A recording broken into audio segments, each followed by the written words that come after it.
Well, all, it is 4:05. I appreciate your patience. Thank you for those who are joining us in the historic Albina Advisory Board meeting for the I-5 Rose Quarter Improvement Project. Today is March 16th. This is our fourth meeting together, and I'm looking forward to, as usual, a robust discussion with this spirited group. Please, as a reminder, those who are members of the board, if you would keep your cameras on, we would love to be able to engage with you, even in this virtual space. It feels a little closer to you when we can see your face, so thank you for that. We have a jam-packed agenda as usual today. I'm looking forward to your feedback. Next slide, please.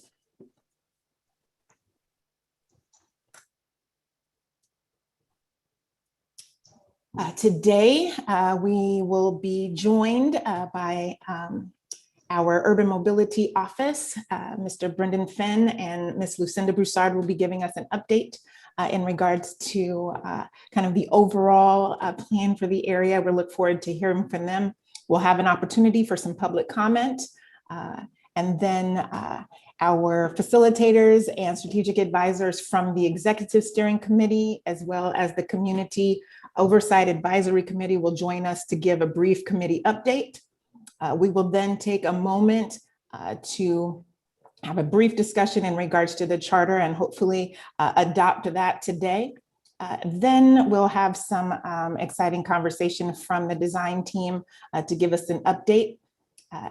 After that, we'll be followed by Ms. Gina Woolley and Nolan, who will give us kind of a recap of their workshop number 1 in regards to the independent highway cover assessment process and progress. And then we'll move on to our next steps.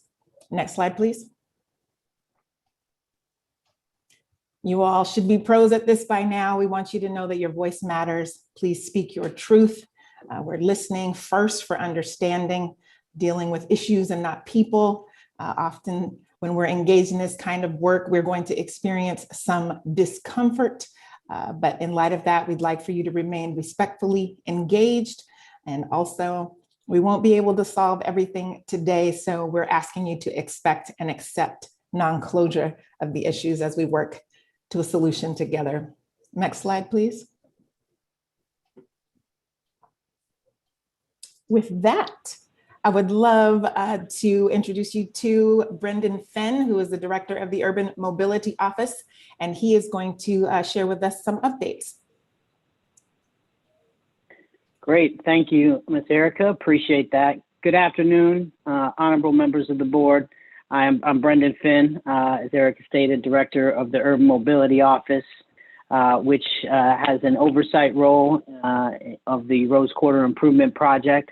I'm also joined today by my colleague, Lucinda Broussard, who is the toll program director, which is also inside and overseen by the Urban Mobility Office. I'll be turning it over to her shortly. Thank you for having me here again. As a quick refresher, board members, the Urban Mobility Office was created a little bit over a year ago. It's one of the ways ODOT is trying to do business differently, in how we approach the projects that we're doing and how we show up in the communities and where our values lie. I know I went over that briefly with most of you during your first meeting, and I appreciate your indulgence and time. We're here to talk a little bit more about what we're doing with the Comprehensive Congestion Plan. I know that's a bit of a mouthful, and I would like to understand, or like to get the board's perspective and give you a little background on how the Rose Quarter Improvement Project fits into the bigger plan that our office is overseeing in direction of the Oregon Transportation Commission to increase mobility and reliability around the region, and some of our values that are embedded in that work. So with that, I'll pull up a visual. Natalie, if you wouldn't mind going to the next slide, please. And board members, I'll be brief. After Lucinda, we want to get into your questions, provide any clarifications or any follow-up needed for board members. Please don't hesitate after we finish to tee up those questions for us. So House Bill 2017 kind of got this thing started in just as a little bit of history in 2017 when it was signed into law by Governor Brown. This work by the legislature gave the Oregon Department of Transportation a set of tools. These tools were meant to be used in different ways to address different issues, but quickly I will say that they start with a set of strategic projects. There's been some underinvestment in this system that's led to some vulnerabilities around safety, some vulnerabilities around seismic resilience. We have bridges that are going over our rivers that will collapse during any significant earthquake, cutting off lifelines, cutting off emergency response vehicles, and other things needed in our communities. Some of these investments are addressing some of these issues. They're also addressing these bottleneck issues. And one of the things the legislature and the OTC has asked the agency to look at is a comprehensive approach. For many, many years, the approach has been project by project. And what we do is we push the problem around as it relates to congestion. We push around the problem of air quality. We push around the problem of congested areas around the region. So think about that comprehensively, and here's a set of tools to do that. Now, the Rose Quarter Improvement Project is one of the signature bottlenecks on the West Coast. It ranks number 18 freight bottleneck in the country, and that leads to, I know Mr. Edwards brought this point up a couple meetings ago, a lot of the air quality issues that we're seeing in that area. And we've already acknowledged and understand why that freeway went in there and all the wrong reasons why it did, and exacerbating those issues over these years of disinvestment in the community. So one of the things about making these strategic investments in these projects is how are we going to manage the system as a whole? Now, some of the best practices that are looked at around this are tools used that are referred to as congestion pricing through a toll program. Now, we've looked at this and examined it, and now Lucinda's team is rolling out a process for moving forward on a system-wide tolling and congestion pricing program that's going to manage the demand of the system, but it will also raise revenue for these projects that are throughout the region to address these safety, seismic, and bottleneck issues. So with that, I want to keep that pretty high level, but I do want to go over the next slide real quickly. I forgot that I have one more, just 2 slides. And this next slide talks a little bit about our investment and implementation plan. So let's get a sense of the timing. The Rose Quarter Improvement Project, as the board's aware, is in the design phase right now. We have the construction firm on board. They're working with our design team, and we'll be back in touch with the board here. And you've heard about what we're doing around the independent cover analysis and how that fits into this timeline, as it will. We have some conceptual timelines around the interstate bridge replacement project, which is kind of just getting kicked off as far as how it's reaching out to the public. The I-205 and Abernathy Bridge projects, you can see where they are there. And then programmatic tolling. I don't want to steal any thunder from my colleague Lucinda, who will go over a little bit of that program and answer any questions. We're also part of the project is the Boone Bridge improvement project south of the region, going over the Willamette River, another bridge that's seismically vulnerable to a significant earthquake and a big connection to the rest of our state. And then we're still going to move forward if seeing what happens on federal level with our contribution towards the South Corridor Light Rail project. And then we're looking at other investments that we're coming back to the public with as far as what we look at in the out years for the toll program. So with that, I want to stop there, turn it over to my colleague, Lucinda Broussard, to talk a little bit about what's going on with the Oregon toll program right now. Lucinda? Yeah, thank you, Brendan. Good afternoon, board. My name again is Lucinda Broussard. I'm the toll program director. I'm gonna do some basics about tolling. I only have about 4 slides. I'm trying to power pack them all. So I'm gonna start with modern day tolling, but I'm gonna talk first about why tolls. So tolls are a user fee. You pay for your usage of that infrastructure, roadway, infrastructure or roadway, tunnel, managed lane. Some people call it congestion pricing, variable pricing. It's all under the umbrella of a toll, which is a user fee. And we're asking, why are we tolling here in Oregon? And you know, the big, I think there are 2 big things, and Brendan hit on both of them, congestion and also revenue generation. So we can put in, it's infrastructure and modernization of our system. I think that when you're talking about tolling, it always sounds like you're just taking money. It's why are you taking the money and what are you going to do with the money? And that's kind of what our program is being built around, not just taking the money, but what is the money used for? How is it going to benefit Oregonians and people using the system? Because, you know, it's not just your locals who use the system, it's people up and down the coast, from California all the way up to, you know, people going to Washington and Canada.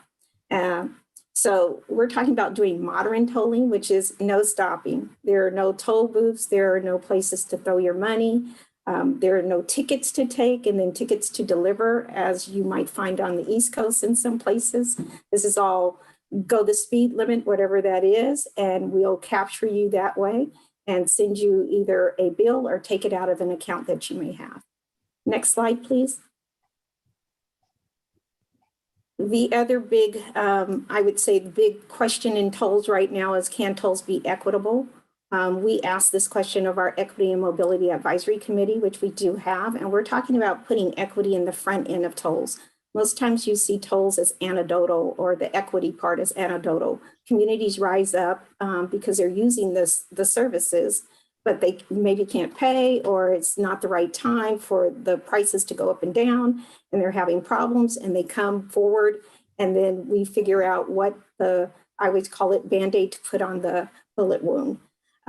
We're kind of doing it the other way. We're putting equity into the program. So we have a 15-member equity panel, and they're from around the region and Southwest Washington, and they're folks who do equity now in their daily jobs.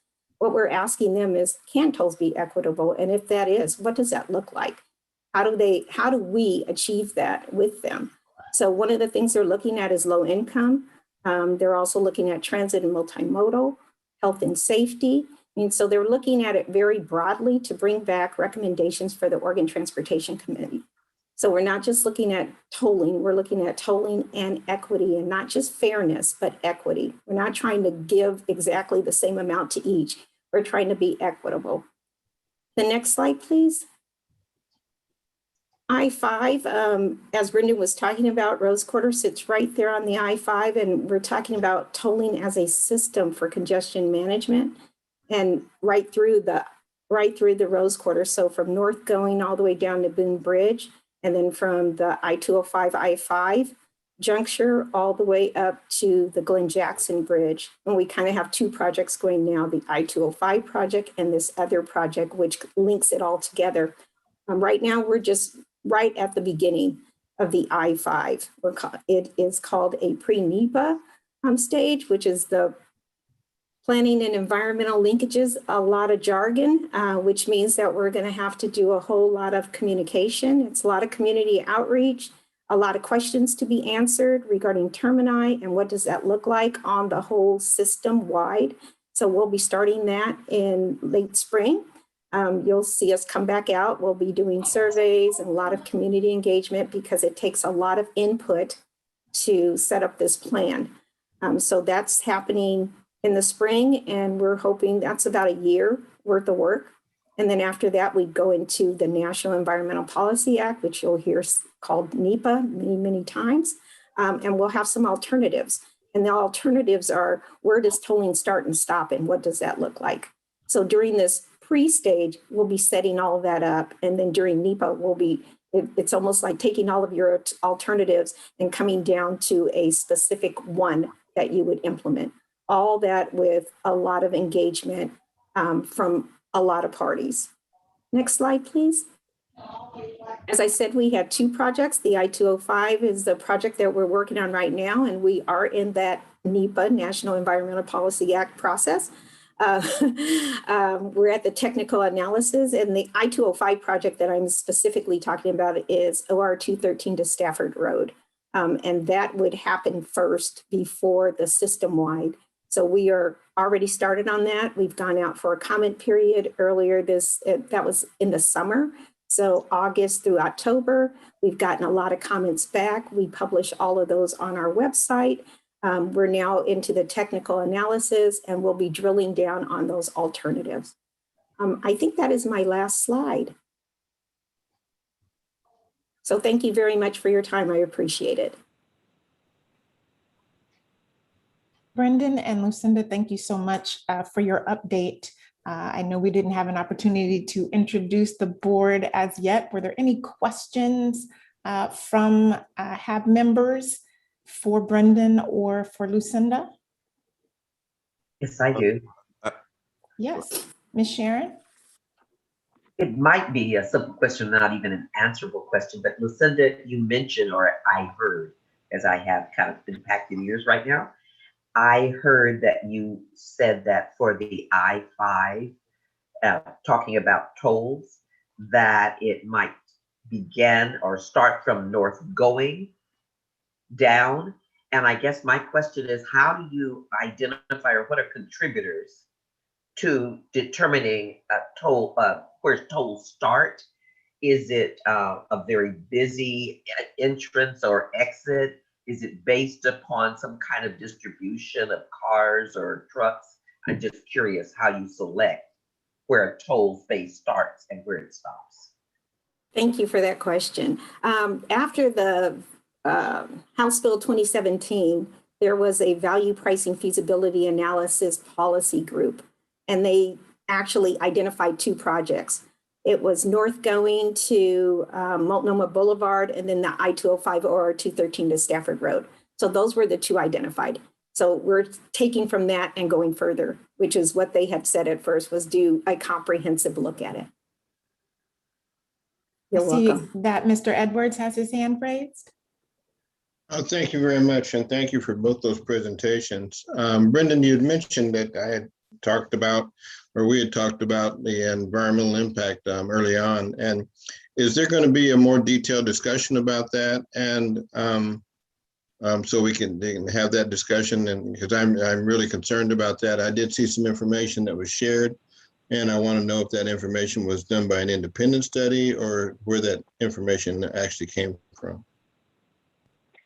Yes, sir, Mr. Edwards. And yeah, we heard that loud and clear. We were all listening. And you are going to be getting a presentation from the independent review of what's called, and I'll try not to use too many acronyms, some of them that I don't even understand, for the environmental assessment that was originally done for the Rose Quarter Improvement Project, which came to the conclusion that the Rose Quarter Improvement Project would improve the air quality in the project area. So that was looked out by an independent group, scientists and PhDs.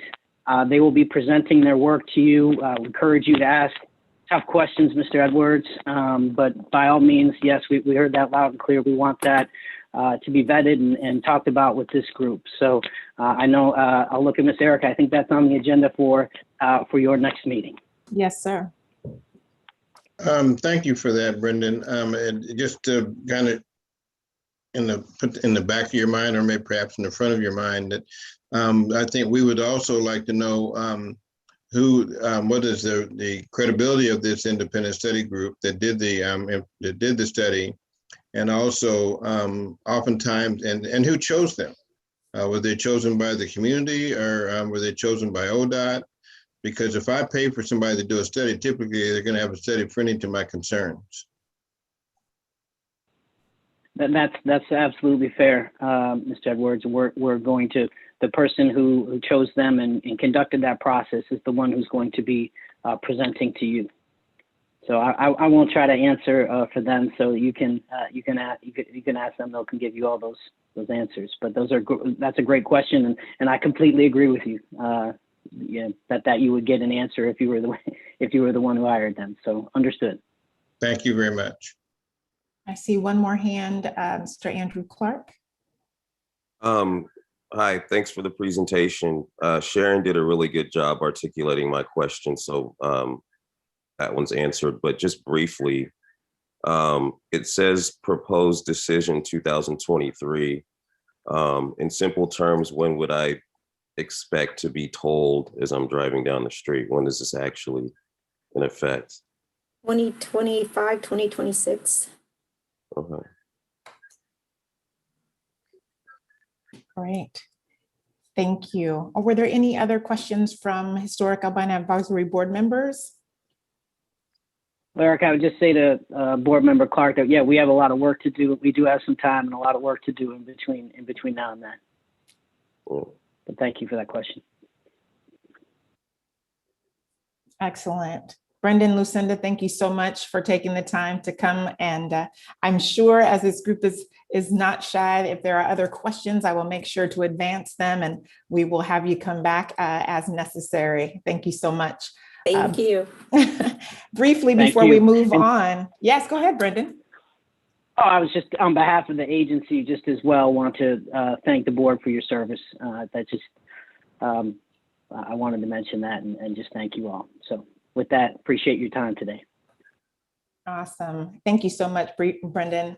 Briefly, I just want to take 60 seconds if we can, now that we have the majority of our board members in the room. If you would, as I call your name, just for the record, acknowledge your presence in the virtual space. Ms. Srinivasa Brown. Present. Andrew Campbell. Good to have you. You could. Here. There you are. Thank you. Andrew Clark. Here. Thank you. Mr. Keith Edwards. Here. Ms. Sharon Gary Smith. Here. Ms. Leslie Goodlow. Present. Ms. Estelle Love Lavesfair. Here. Mr. Kevin Modica, has he joined us yet? Okay. Pastor Richard Probasco. I am here. Thank you. Has Dr. Carlos Richard joined us yet? Okay. Ms. Serena Stoudemire Wesley. Mr. Carl Talton. Here. Great to have you. And Mr. John Washington. Yes, here. I see you there, sir. Thank you all for being with us today. Natalie, if you'll return to the slides for me, please.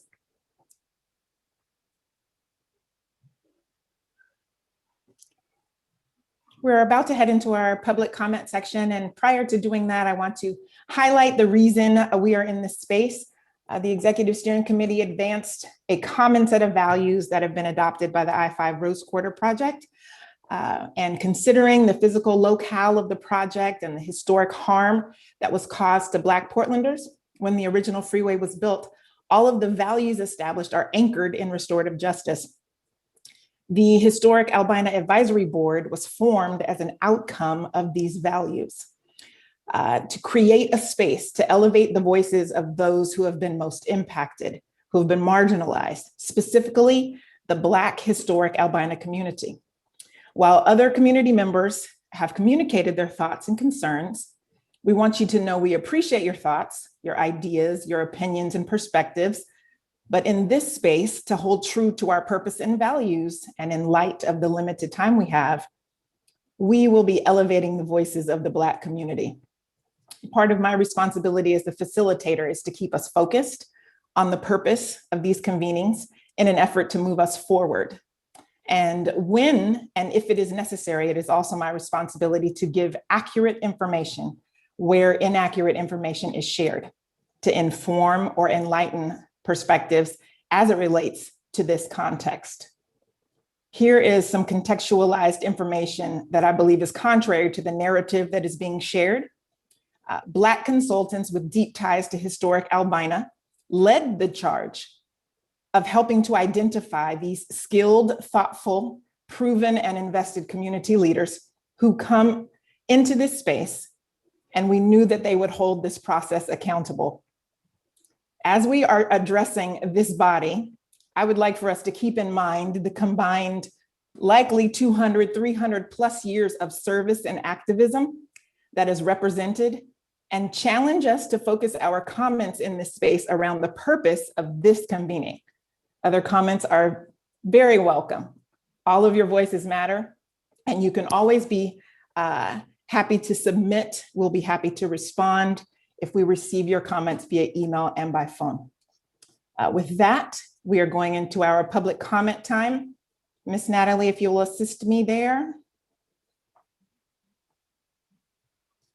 Yes, thank you for that, Erica. I am going to share this slide with directions on how to make a public comment for those of community members joining us over the live stream. You'll need to dial in this phone number shown on the screen now, 971-247-1195. Enter the meeting ID 821-7083-5536. And the passcode is 147631, and then dial *9 to raise your hand. And I am not seeing any members of the public in the waiting room to make a public comment at this time. So maybe we'll just give it another moment and see if we do get any. And if there are none, we can advance. Indeed. Thanks, Ms. Natalie. Seeing none, we can move further into the agenda. Okay, thanks, Erica. With that, I'm going to ask if Jonell Bell with our Community Oversight Advisory Committee, if he would provide an update for this group. Great. Well, thank you, Erica, and good afternoon, esteemed board. Once again, Jonell Bell, I serve as the facilitator for the Community Oversight Advisory Committee, which of course, again, is focused on really making sure that the project is constructed in a way that meets the objectives of the community relative to ensuring that minority and women-owned firms are being used, as well as making sure that the project is reflective of our community. So we had a great meeting on March 4th, where COAC had an opportunity of really starting to roll up their sleeves with the contractor relative to the diversity plan. And we had some great breakout group discussions where recommendations for success in DBE and workforce diversity program was really discussed.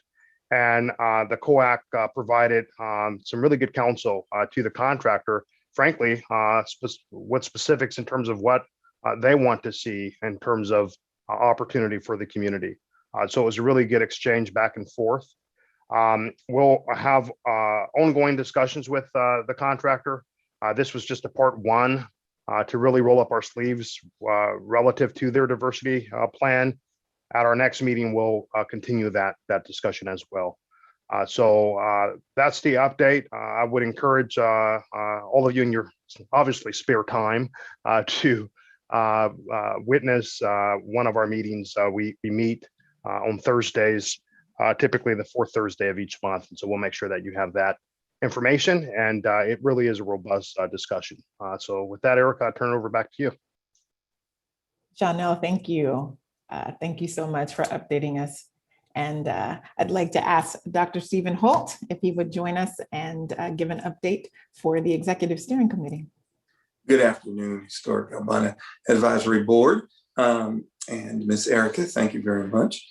Real quickly, as you know, Tri-Excellence has been given the opportunity to lead the charge for both the Executive Steering Committee and the Historic Albina Advisory Board.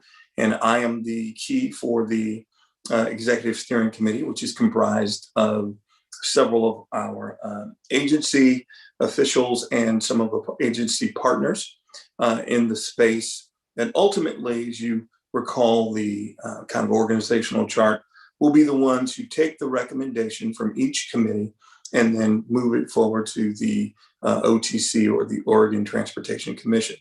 Now, it is significant for us that the work between the Executive Steering Committee and the HAAB, as well as the COAC, be coordinated, and that what we do is complementary, collaborative, and comprehensive as much as possible. So the facilitators meet on a regular basis, as well as all of the presentation and the information that is brought to each committee is then reflected out and shared out into each other committee. So what you're seeing is what we see is what you're seeing. The Hancock-Dixon design modification update, the presentation regarding the Paramount concept and the study, the opportunity to bring in affordable housing and a theater space, as you recall, that was presented to you, was also presented to the Executive Steering Committee. And then all of the information that is being presented to you around the independent highway cover assessment and its workshop sessions has also been presented to the Executive Steering Committee. Again, the goal is to make sure that this is a collaborative approach and a comprehensive approach, so that in this space, the right hand will know what the left hand is doing. At one point, we are working diligently to create a meeting between the HAAB and the Executive Steering Committee prior to any recommendation and or decision making, so that there is a sense of connectivity and shared thought around this project.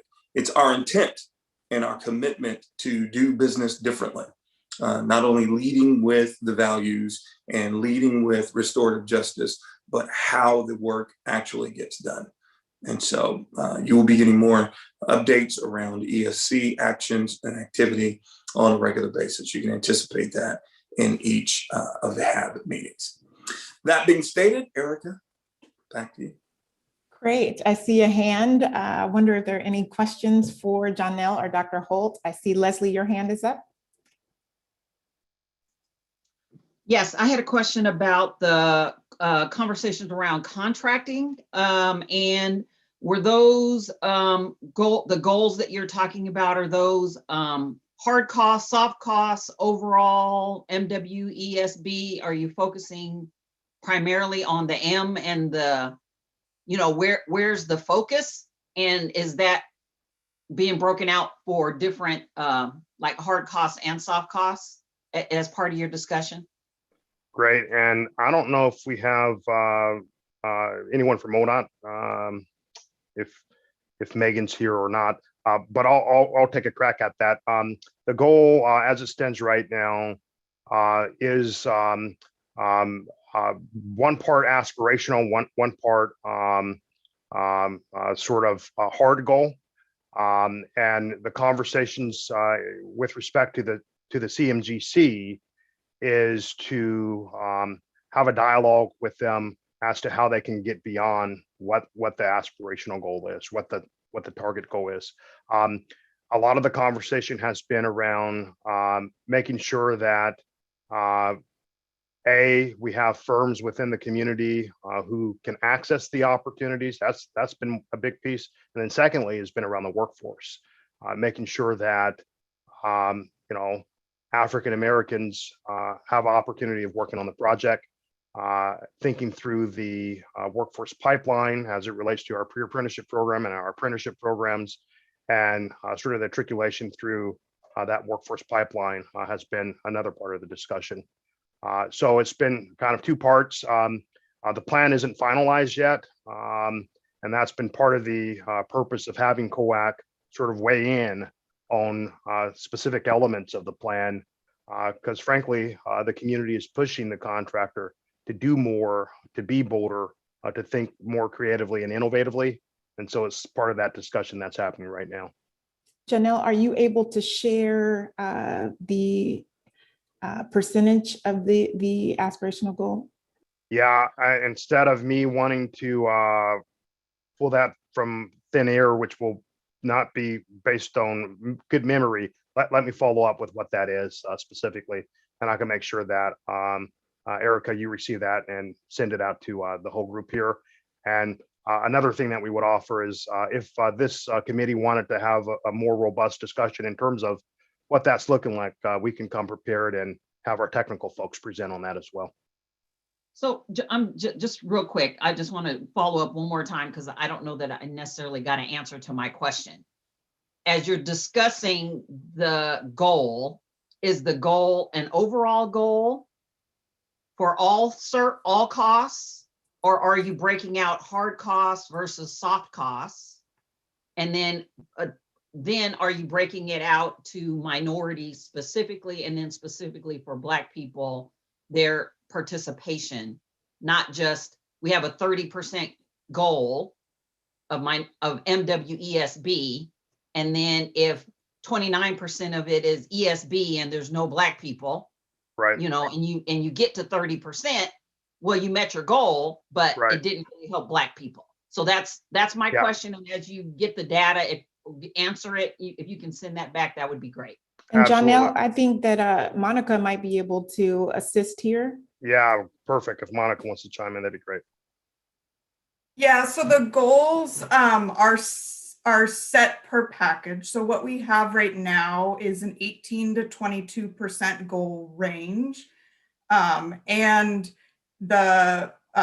we will be reporting, I think to answer your question, Leslie, on disaggregating that goal reporting to the different types of minority categories, women-owned, Black-owned, and all the different categories.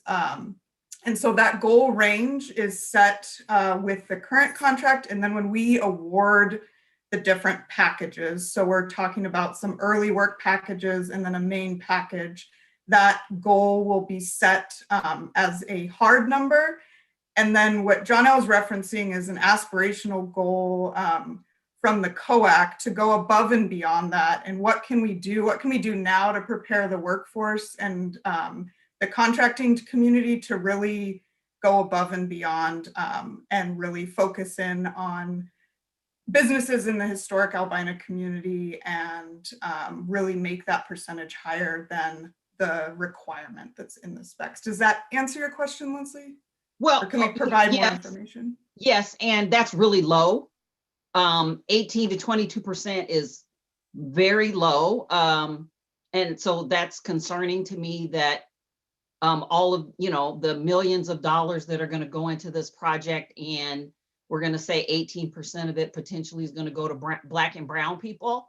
So I would hope that through the other committee, or as you guys are working through this, that that hard goal somehow can get raised. At the Housing Bureau, we have a 30% goal for our housing developments, and I don't think that's high enough. But we have organizations that are surpassing 30%. And I would think that through all of these committees and all of the people that are involved, that 18% would be the floor, not the ceiling. And that really needs to be the minimum as opposed to what we're trying to achieve. Yeah, I absolutely agree. Yeah, and Leslie, just to chime in, I think the committee would concur, and that's been the tenor of the discussions, is that the committee does not believe that the goal is high enough, and nor frankly specific enough relative to the Black community. And some of that is because, as I know you're familiar, the way in which the law works in terms of this context. And that's really the purpose of COAC, is to continue to push the contractor to not see the goal as the ceiling, but really to see it as a floor. And that's been part of our ongoing discussion. So the committee definitely agrees with your perspective there. I'd like to take one more. I see your hand, Ms. Sharon. I'm going to go to Mr. Keith Edwards first. Thank you very much. And I'm going to not be as nice as Ms. Leslie. I think that those numbers are unacceptable. I'll just be real clear about that. That's so low. That's Fred Meyer's low. And that don't work for us. So, but my question was regarding the contractors. We want to have contractors that look like us on this project, and we want to make sure that they're successful. And so are there some kind of safeguards that are going to help give them support in making sure that they are successful in this project? And also, it's a two-part question. I wanted to also ask about the workforce that's going to be there. Is it going to be local workforce? Because we want, I don't want them bringing in folks of color from out of state. We got people here that need employment opportunities and need to go to work. And also, during the project, what kind of oversight are we going to have? So when something does go haywire or go south, what kind of safeguards do we have that we're going to address it immediately, not after the project is finished and over or 6 months down the road? Because the contractor needs to have those concerns, or the worker needs to have those concerns resolved immediately. And so that they're corrected on the spot so we can get it done and keep it moving. So what do we have in place to make sure that those guarantees are there? So we have Raymore Construction is part, so it's Hamilton Sunt joint venture in association with Raymore Construction, which many of you may be familiar with, but they have real deep ties to the historic Albina area and have been crucial in helping us understand and develop the plan so far in its draft version. And I think they're going to be crucial to the success of many things you mentioned, Keith, on bringing in the workforce, the local workforce into the project. And I think so that I don't speak for the contractor in their plan, I think it would be good if we maybe schedule some time to come to this group with the plan to help answer the questions that you're asking. Is that an acceptable approach? So I don't speak for them. That's an acceptable approach, and I appreciate that. But I will say this: I happen to be a TriMet board member, and we no longer consider Raymore as a minority business enterprise. They have been very successful, and they have matriculated to a majority business enterprise, if you will, because of the size of the projects that they're able to do at this point in time. So I would hope that we would not consider Raymore in that number when we're talking about minority contractors, not to take away from Raymore, but not to take away from the project and other opportunities for smaller contractors to be involved and be on this project as well.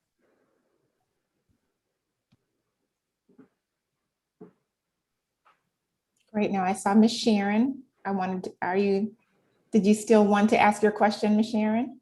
Yes. Okay. And I think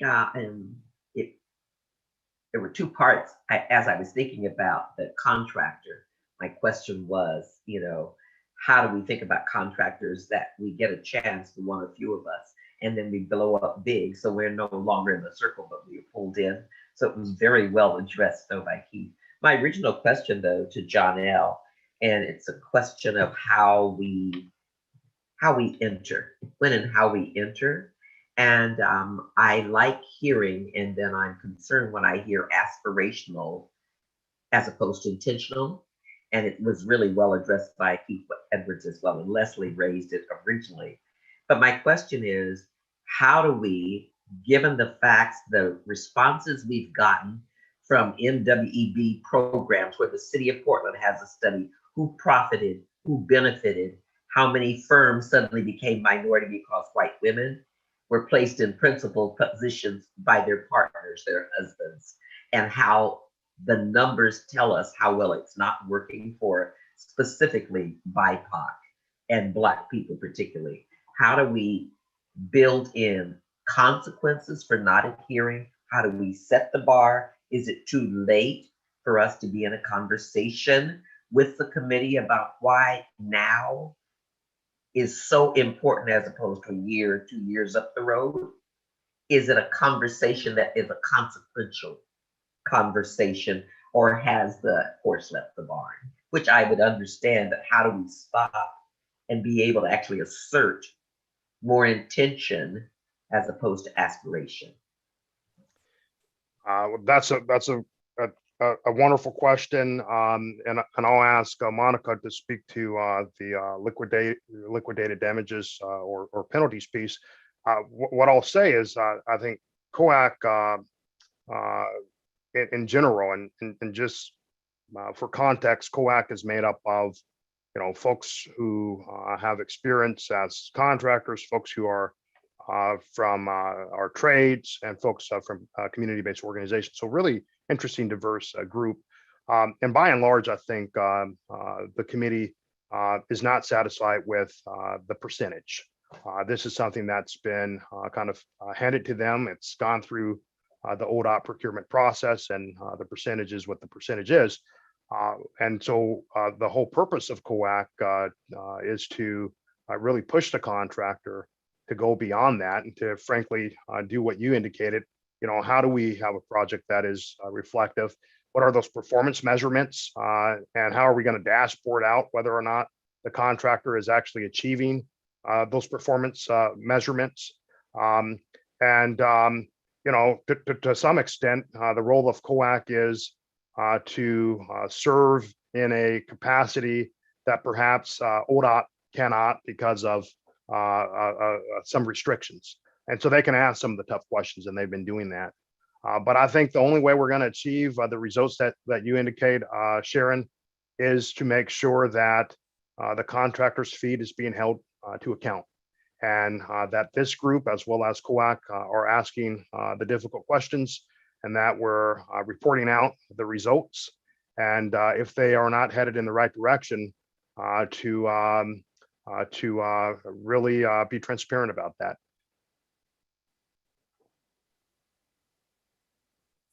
Thank you, Janelle, Dr. Holt, Monica, for engaging in this discussion. I want to encourage HAAB board members, as you are thinking back and reflecting on this conversation and you have additional questions in regards to the contracting side, to please take note of those so that we can forward them on to Janelle and those who are leading the work in the COAC, so that we can have your questions answered and your concerns addressed.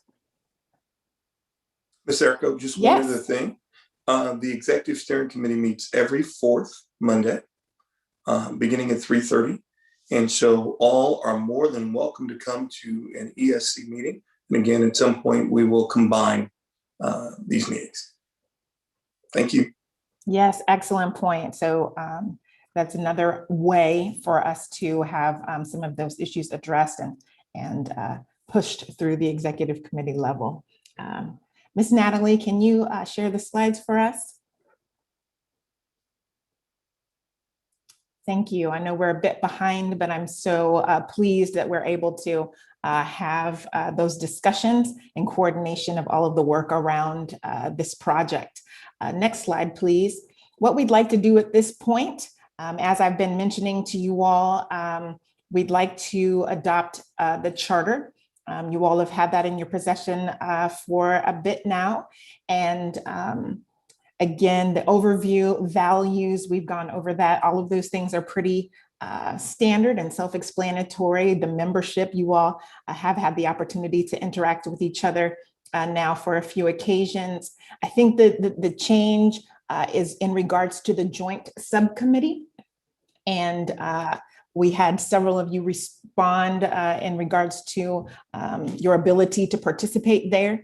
We understand that everyone doesn't have the capacity at this time to do that, but that group will be meeting monthly with the ICA team, as well as other members of the Executive Steering Committee, to further the conversation in regards to the independent cover assessment. I think another area just to highlight is we'll always strive for consensus in this group, but there is no quorum requirement. That those who are present and active in the meetings can help advance the work and move us forward. Next slide, please, Ms. Natalie.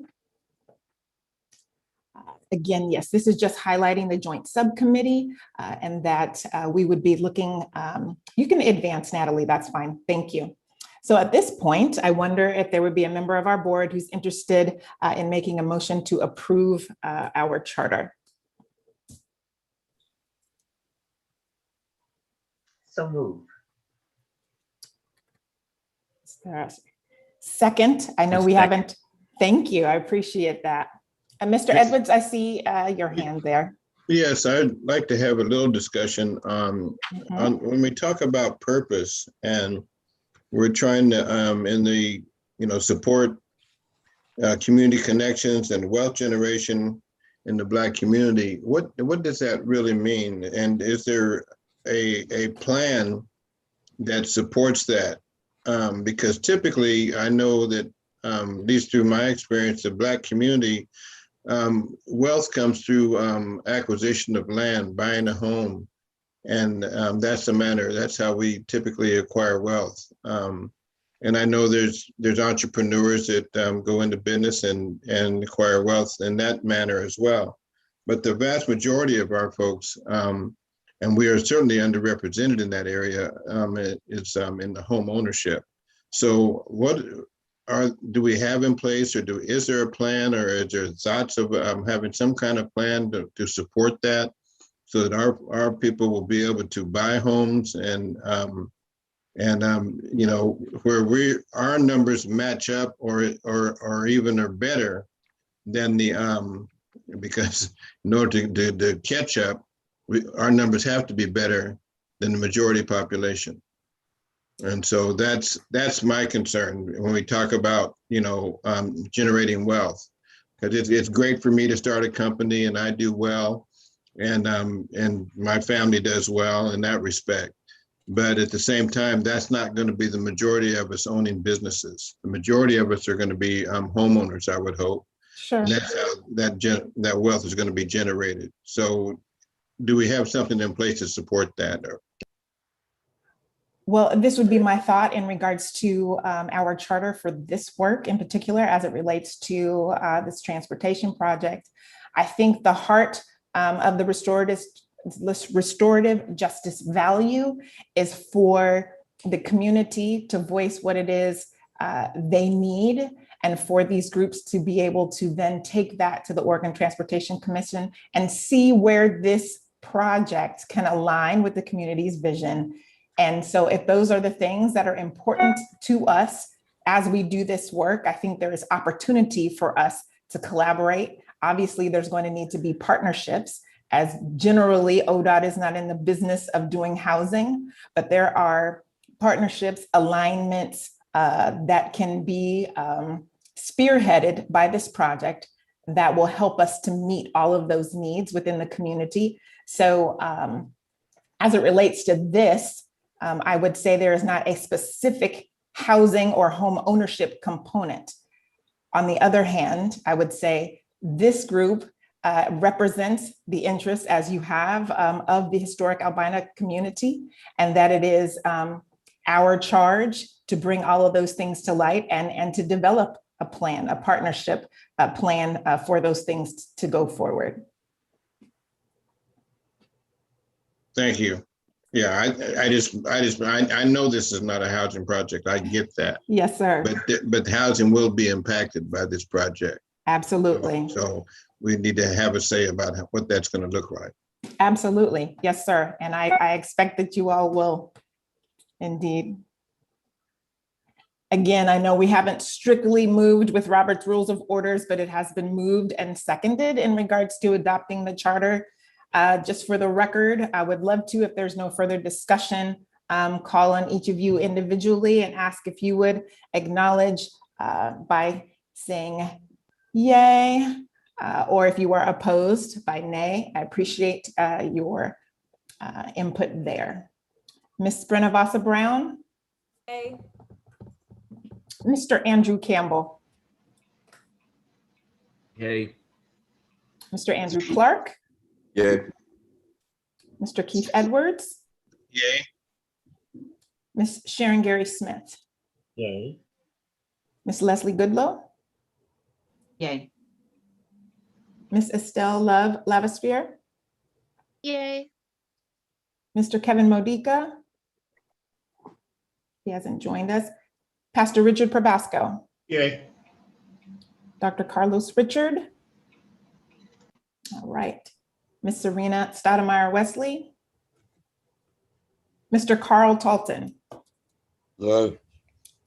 And Mr. John Washington. Yo. Thank you, sir. Thank you all.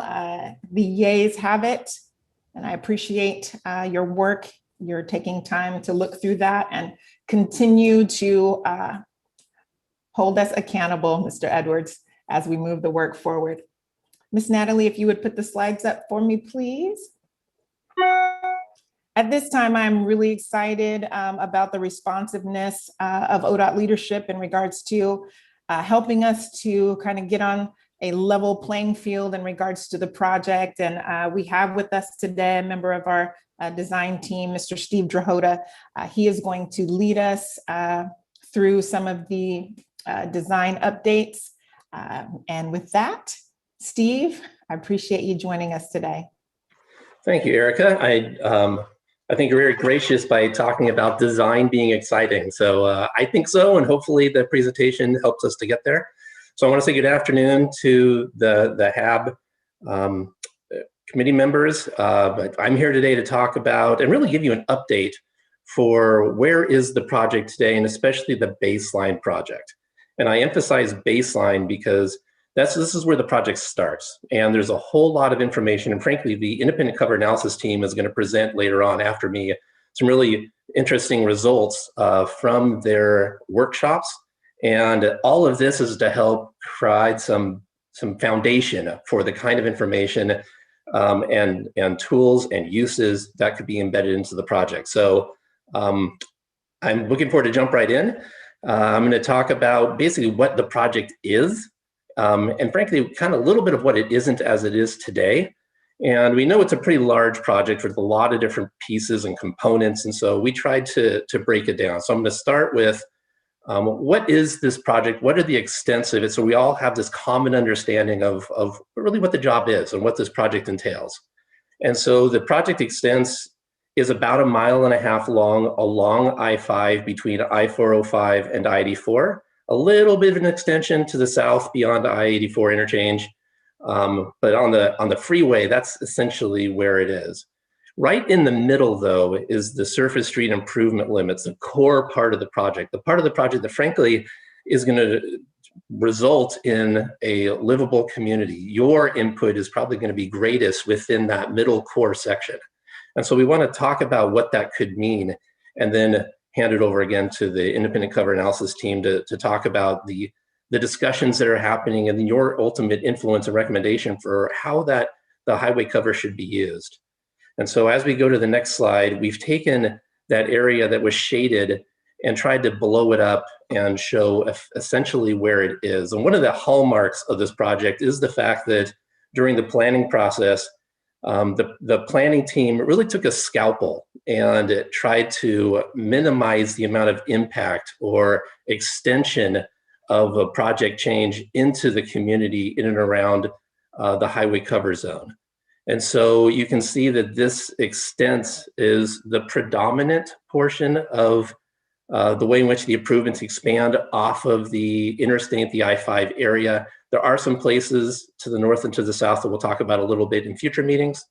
But we really want to talk about within this project core, what are these different pieces, parts and pieces that we're going to be looking to you at the HAAB to provide input to us. Our job is to listen to you as we're looking at designing these different features. So as we go to the next slide, we start building on top of that same primary core section. and talk about these 6 primary components within it. And so I'm going to walk through these, and we're going to use this set of 6 to help define what the project is from a technical standpoint, a design standpoint, and then ultimately overlay all of the work that's happening through the ICA and then in the future into how to make these building blocks into something that really satisfies all the project goals. So number 1 shown in pink is the highway cover. At this point, it's currently thought of as a single highway cover within the baseline project. And it extends from effectively just a little beyond Hancock on the north to a little bit south of Weidler as it is today. Number 2, shown in the blue, is the Hancock extension. I'm going to talk a little bit more about that today. You guys already started a conversation about that with the AVT development and where it might start and stop. And so I'm going to provide a little detail for what that means as it relates to the roadway section. Number 3, we're going to have lots of conversations about the multimodal local streets. So what does that mean? How to make the local streets usable for everybody and all modes all at the same time. And in some cases, there's going to be a decision point where we say, what is the best use of space? And your input on those decision points is going to be vital in figuring out how to establish the best use of space depending on where you are in any one of these green lines. Number 4 in purple is the Clackamas pedestrian and bicycle overcrossing point. It's on the right side of the graphic here, a particular crossing that's really important to the city. It's an important access point, and we'll talk a little bit more about that today. Number 5, the highway zone improvements. I'm going to be spending quite a bit of time talking about what that means, this term of an auxiliary lane, and trying to demystify what that is, and what is this highway zone improvement, and why does it matter? And then number 6, highway undercrossing. So at very specific points along the project, there are going to be places where you cross underneath the freeway. And so we want to talk about how to convert those potentially dead spaces today into something more vibrant, something more alive. How do you make these crossings underneath the freeway as active as the spaces on top, as we're talking about the highway cover? So these are the primary components, and I'll refer back to this from meeting after meeting as we go through this, and I want to talk about more of these today. So on the next slide, we'll start getting into this idea of what could be. And so this is an elevation view where you're standing effectively on the left side of you. On the picture is the Moda Center, and so you're looking north. And so this graphic shows a 3-dimensional perspective of what the baseline project is. And again, this is where I emphasize baseline, because through the work of the independent cover analysis team, through your input, it could be different. And this is ultimately one of the key questions that's going to be happening over the next number of months is what should this space be? And when you look at the graphic and you see all of that blue is space that's available on the highway cover. And so the question is, what do you do with it? The gray that's adjacent to it is space available likely off the highway cover. And so what do you do with it? And how do these 2 spaces work together? And how best do you achieve the project goals? And so this is the question on the table. Nothing's been decided. No matter what graphics you've seen before, everything is on the table. There are some questions around constraints when it comes to the baseline NEPA project versus something else. But this is the job that really is in front of you guys. And I've been watching every single meeting. I've been fascinated by the discussions that are happening so far. And I look forward to hear them continue to unfold as this design work progresses. So this is an early baseline concept to sort of help set the stage for what could be, this table setting for what could be. All right. So as we move to the next slide, I want to talk about some of the major project elements. And so again, these are the 6, just like was in the prior graphic with all the colors. Number 1 with the highway covers, really we're relying on the independent cover assessment team to discuss that with you. At some point when that work is finished and ultimately the Oregon Transportation Commission makes a determination on what the uses are, our design team will pick it back up and then carry forward the final design of that. But numbers 2 through 6 is what we'll be talking about in some degree prior to that. Tonight, though, we're going to focus on number 2, number 4, and number 5. So the Hancock extension, the Clackamas pedestrian and bicycle overcrossing, and then ultimately this highway zone improvement. So let's just jump right into number 2 with the other ones coming back in future meetings. So as we go to the next slide, Natalie, at a prior meeting, I think it was on the 22nd of February, you had a discussion about, or a presentation about this Hancock Street extension. So this graphic shows, taken from Google Earth, shows Hancock Street extending in diagonally on the east side of I-5. And at this point it dead ends, and then there's, on the other side of the freeway, the continuation of Hancock. Well, with the ABT development adjacent to the Paramount Apartments, it opened up this opportunity to do something that's potentially different than what the original baseline project thought of, which was take a street and extend it through that parking lot. Well, through the conversations that we've been having and not wanting to negatively impact this project, on the next slide, we see how does having an adjusted Hancock Street fit into the overall project. And so what the project has done is take Hancock Street, extend it over the highway cover area shown in dark blue, and then it connects into Flint as it reconnects and makes the roadway network. So in terms of the street backbone to what the ABT development meant, it was a slight adjustment to how the street connections would fit. And so going forward, we'll be looking at utilizing Hancock Street as this continuation over the highway cover, and then connecting into Flint to carry on the local network, whether it's residential vehicles, bicycles, pedestrians, or other modes. So that's what that extension meant, and it serves as a backdrop for uses on the highway cover area. So then the next major project element I want to talk about briefly was the Clackamas pedestrian and bicycle overcrossing, the item shown number 4 in purple. And so this, as we go to the next slide, Natalie, is really part of a much larger system. The Clackamas Bridge is part of what the city is defining as a green loop. And the green loop is highlighted in the circular motion that's shown on the graphic. And the Clackamas Bridge is the one really important link over I-5 that continues that loop all throughout the city. It's one of the really important and vital connections to make this green loop a reality. And so as we go to the next slide, what does that really mean? Well, what it is this pedestrian bridge that is very close to the Moda Center, that serves as this key ingredient to getting pedestrians and bicyclists, active transportation modes, from one side of the freeway to the other, a little bit south of Weidler.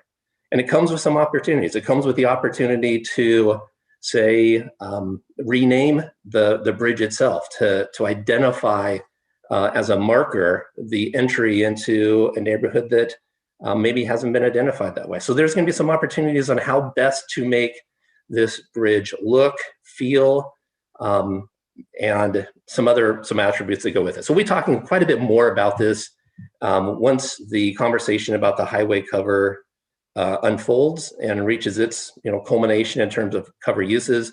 But this is another opportunity for you as the HAAB to weigh in. So as we go to the next slide, I might pause right there. I know I'm moving pretty quick. There's going to be quite a different conversation as we talk about the highway zone. If there's any questions, maybe Erica, if there's anything in the chat, since I don't have that up, or if you'd like me to keep going, I'm happy to do that, Erica. I don't see any questions in the chat, but I'd love to open it up in regards to point number 2, the Hancock-Dixon extension, as well as the Clackamas pedestrian crossing. Were there any questions from the HAAB?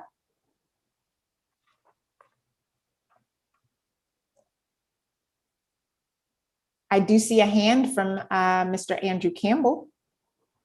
Hey, good afternoon. I know you went through the designs. I was just curious if the discussion's been like what may on the bridges, like for example, on the Clackamas pedestrian and bicycle bridge, have there been any discussions of like economic development opportunities on the other, like on the parking lot side, like, when the bridge cross, and then on that side could be like food carts or economic opportunity when people like walk or bike across the bridge, of what they may do with that land? Yeah, great question. Not yet is the simple answer. And I think that's exactly the kind of use of space that's away from the highway cover that we want to have a conversation about, and how best to make the entry points, the exit points, more than just concrete and a ramp, maybe more than just, you know, some trees and shrubs. How do we want to make that space work and again, create a vibrant atmosphere on either side of this bridge? So I think that's absolutely open for discussion. It's one of the things we want to bring back. Frankly, a lot of these conversations we are really eager to have with you as a group, but we want to make sure that this much larger conversation about the highway cover uses, it comes first. So we'll put that down as a note and make sure to bring that back. I think that's a great point. Great, thank you. I saw a hand from Andrew Clark. You're muted, sir. With the Hancock Street Bridge, is that envisioned to run through any of the capped uses or any of potential buildings that could go up around it? Like, how are you envisioning that bridge being constructed and playing out? And then my second question was, how much of the greenway systems through all these conversations that have been coming up since they introduced this greenway system, how much of that network has actually been implemented so far around the city of Portland? Yeah, I'll start with your second question. Not much of that green loop has been fully implemented yet. I can come back to you and disclose, okay, where exactly has it been implemented and you know, what it is, but the simple answer is not that much yet. This is one of the key elements to it though, because if you can't cross I-5, you're stuck. You know, they're gonna have a U-shaped green loop. So I'll come back with some more details about exactly how much has been done. But at this point, the role of this project is to ensure that we can do our part in making sure that vision's a reality. Now, going to your first question about what is the influence, and I'll paraphrase, what's the influence of the Hancock Street on top of or for the highway cover uses? I think that's a good question across all of the different streets that are on top of the highway cover right now. So this is where, as the ICA team talks about scenarios, one of the scenarios is to maintain the existing environmental analysis the way it is, which really means have the roadway system laid out as almost a constraint. And then what does that mean in terms of uses around the roadway system? A different scenario is take away some of those constraints and how might the uses and shape of the highway cover change? And so they're exploring both of those questions as part of their scope. So I don't want to talk too much for them, but it does, you know, in terms of the initial baseline study, yeah, one of the assumptions is you have the street network that has to cross over the highway covers. And so how does access from those local streets onto the space that's available next to it influence what you can build? It matters. And how does profile or grade, you know, if you have slopes or anything else influence what you can build on it? It matters. So those are some of the questions and topics that are being explored by the ICA's team. And then once this notion of what the cover use should be, the design team ultimately is going to pick that up and really drive that to some other solutions. So it does matter. And there's been some thought about it, but it's at the infancy of the project. Right, okay. We're just kind of conceptualizing right now. Yeah, and it's without the 3D graphics, it's hard to conceptualize. And one of the things that's hard to see is, I mentioned grades. There's a slope along the length of it. There's also a cross slope over it. And so as you're crossing the highway cover, trying to connect to the two sides of the freeway, you have to go down a slope. And so that influences how do you build whatever you're gonna have. Is it a terraced system? Is it a building that has one side that's higher than the other side? What's your driveway access? Where is parking? It's all these questions sort of are part and parcel to how do you turn the idea of what you want in terms of uses into reality when you're actually building on top of a physical structure. So. Right, okay. I see an additional question from Mr. Washington. Yeah, hi, good evening, everyone. You know, I have to go back to my notes a little bit, but I know that there was some discussion that we had some disagreements about that walkway. a long ways back, the Seoul District Business Association. I remember that there was some conversation about those green loops. And I remember that there was a conversation about why wouldn't you go under the freeway on MLK and not there by the Civic Center, on that corner right there with all those traffic incidents and all that. But we also knew that there was something about the angle or the turn, the way you did that we were disputing it. So I'd have to go back to my notes, but just, so I think, Andrew, I think that was good instinct that you had to talk a little bit about those. But there was also an upside to that too, and that was that green loop. And what opportunities did it propose or give us? Were there any opportunities to build anything along that loop? And because since there were no motor vehicle access on that, was it possible for us to build housing communities that people would be able to get to those houses by biking and those types of things? And there was a conversation about that. So I think be real interesting to revisit that again after we get this cover thing really cleared and laid down. But there are some things that we didn't agree with. And there were some things that we reviewed about those things that we thought that some of the directions that they took on that wasn't appropriate. There could have been other directions that they could have took on some of that stuff. So, but I'll get back to you on it in some of our next meetings, and I'll make sure that I've had that research done and get the information back to you that I'm talking specifically about. Thank you. I'd love to read a question from the chat. Have considerations for the Hancock project, including the extension, been developed to demonstrate why selecting one versus the other could achieve something more, i.e. the uses, connections to potential redevelopment, et cetera? Can you repeat that again, Erica? Indeed. So this is to Steve. Have the considerations for the Hancock-Dixon extension been developed yet to demonstrate why selecting one versus the other could achieve something different, something more, what the uses would be, connections to potential redevelopment, et cetera, replacing housing?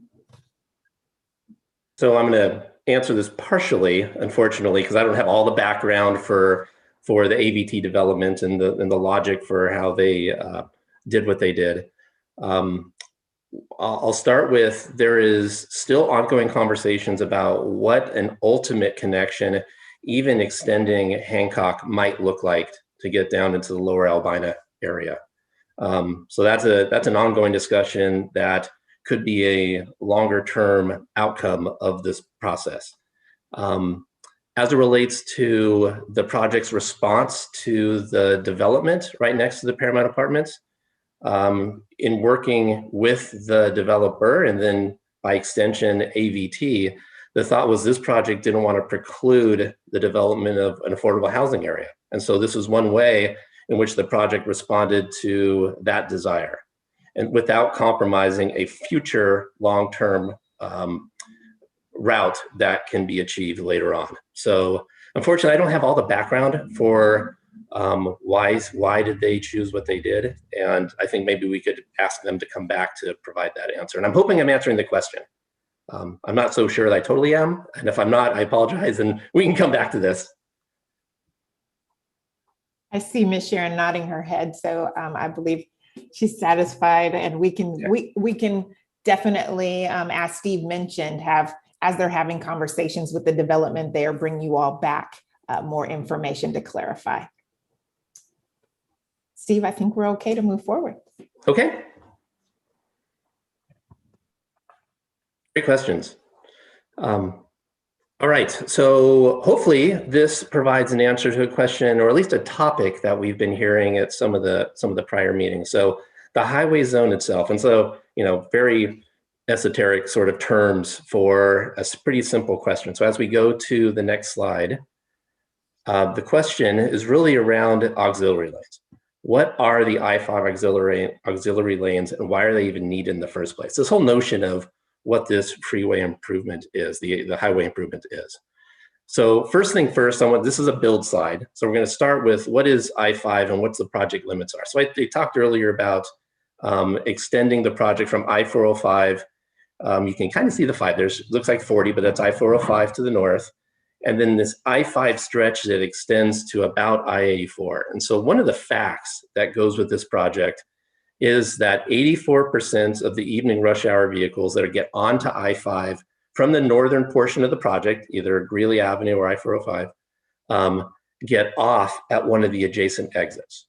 And so what does that mean? Well, I'm going to build this graphic and hopefully show that. So on the next step, and let's say hit, this is where a lot of cars are getting onto the freeway. Greeley Avenue with its 1565 vehicles getting on. So, and then another 1,215 cars getting on. So what that means when you sum that up, that 2,780 cars, that means more than a car a second is getting on to I-5 going southbound. And these are only southbound directions. You have an equivalent condition in northbound. So think of cars getting on effectively in this rate. And so lots of cars are merging on to I-5. Now, what we know based on the data from the Metro's regional travel demand model, basically the given for the way that vehicles operate, is that they start getting off almost immediately in this little linkage, excuse me, between I-405 and I-84. So if you hit next slide, you'll show that the Broadway exit, 470 cars come off. So they immediately got onto I-5 and then 70% immediately get off. Then at the next exit, if you hit the next one, another 40% basically get off as they're going to I-84. So about 1,000 cars. At the next exit, next slide please, we get another almost 30% get off on the Morrison Bridge exit. So what this means, what's unique about this stretch of I-5 and why is it one of the most, frankly, dangerous stretches of interstate in Oregon is because you have so many cars getting on to I-5 and then immediately getting off and they cross over, merge in very tight quarters. Also as a sort of second fact, 93% of the traffic that use the I-84 ramp to get off the freeway get on at one of the exits ahead of it. And so there's this interesting dynamic. And so what is the strategy? So on the next slide, the strategy is to, instead of doing something else, is to construct auxiliary lanes and wider shoulders, safety shoulders on the outside. And so what it does is it keeps the traffic getting onto I-5 onto the right side for those people that want to get off, and it keeps the traffic that wants to get through in the existing lanes, and they just go through. And so it by keeping the entering and exiting traffic separated, it reduces congestion, it reduces crashes, it increases the speeds of the cars going through. And this is true for both directions. And so let's just some diagrams that kind of show this on the next slide. So this interstate connection, and this is a kind of a hard diagram to understand, so I'll kind of walk you through it a little bit. The numbers in blue are the same numbers that were on the prior slide, with vehicles getting on to I-5. But these light blue shaded areas are existing short on and off lanes, auxiliary lanes that already exist, that disappear. And so it forces all of the traffic that wants to get off into those main through lanes. And when you do that in a short distance, and you can imagine yourself looking over your shoulder trying to get in, cars are stopping ahead of you, it's easy to have rear end crashes. And that's why there are so many crashes in this stretch, is because these linkages shown in light blue just end too short. So what is this project going to do? Next slide, please. It's going to extend those light blue lanes where it's shown in orange. And so that extension is the auxiliary lane. Now, in addition to that, you have a wider shoulder so that if you have any disabled vehicles that pull over, you don't have half a vehicle into a lane and half the vehicle in the shoulder. And so it's a combination of this introduction of what's shown in orange coupled with a wider shoulder for safety. And that's what the I-5 improvement is. On the north end and the south end of the project, outside of the I-405 and 84 ramps, there's no change. It reduces back down to the 2 lanes that already exist today. And so in simple terms, that's what the project is doing on I-5. And if you go to the next slide, please, it provides some of those same benefits I mentioned earlier. It provides more time and space to merge and to have a smoother traffic flow. It allows emergency responders to get through because you have more time. It reduces crashes by up to 50% because you can keep the people that want to get off I-5 on the right-hand side. And it reduces the overall congestion duration, which is right now around 12 hours in any given day, by quite a bit, saving over 2.5 million hours of travel time. So the other benefit that we're building into the project is this potential for, and this is a request from TriMet, the potential for buses to use the inside median shoulder as an occasional bus lane.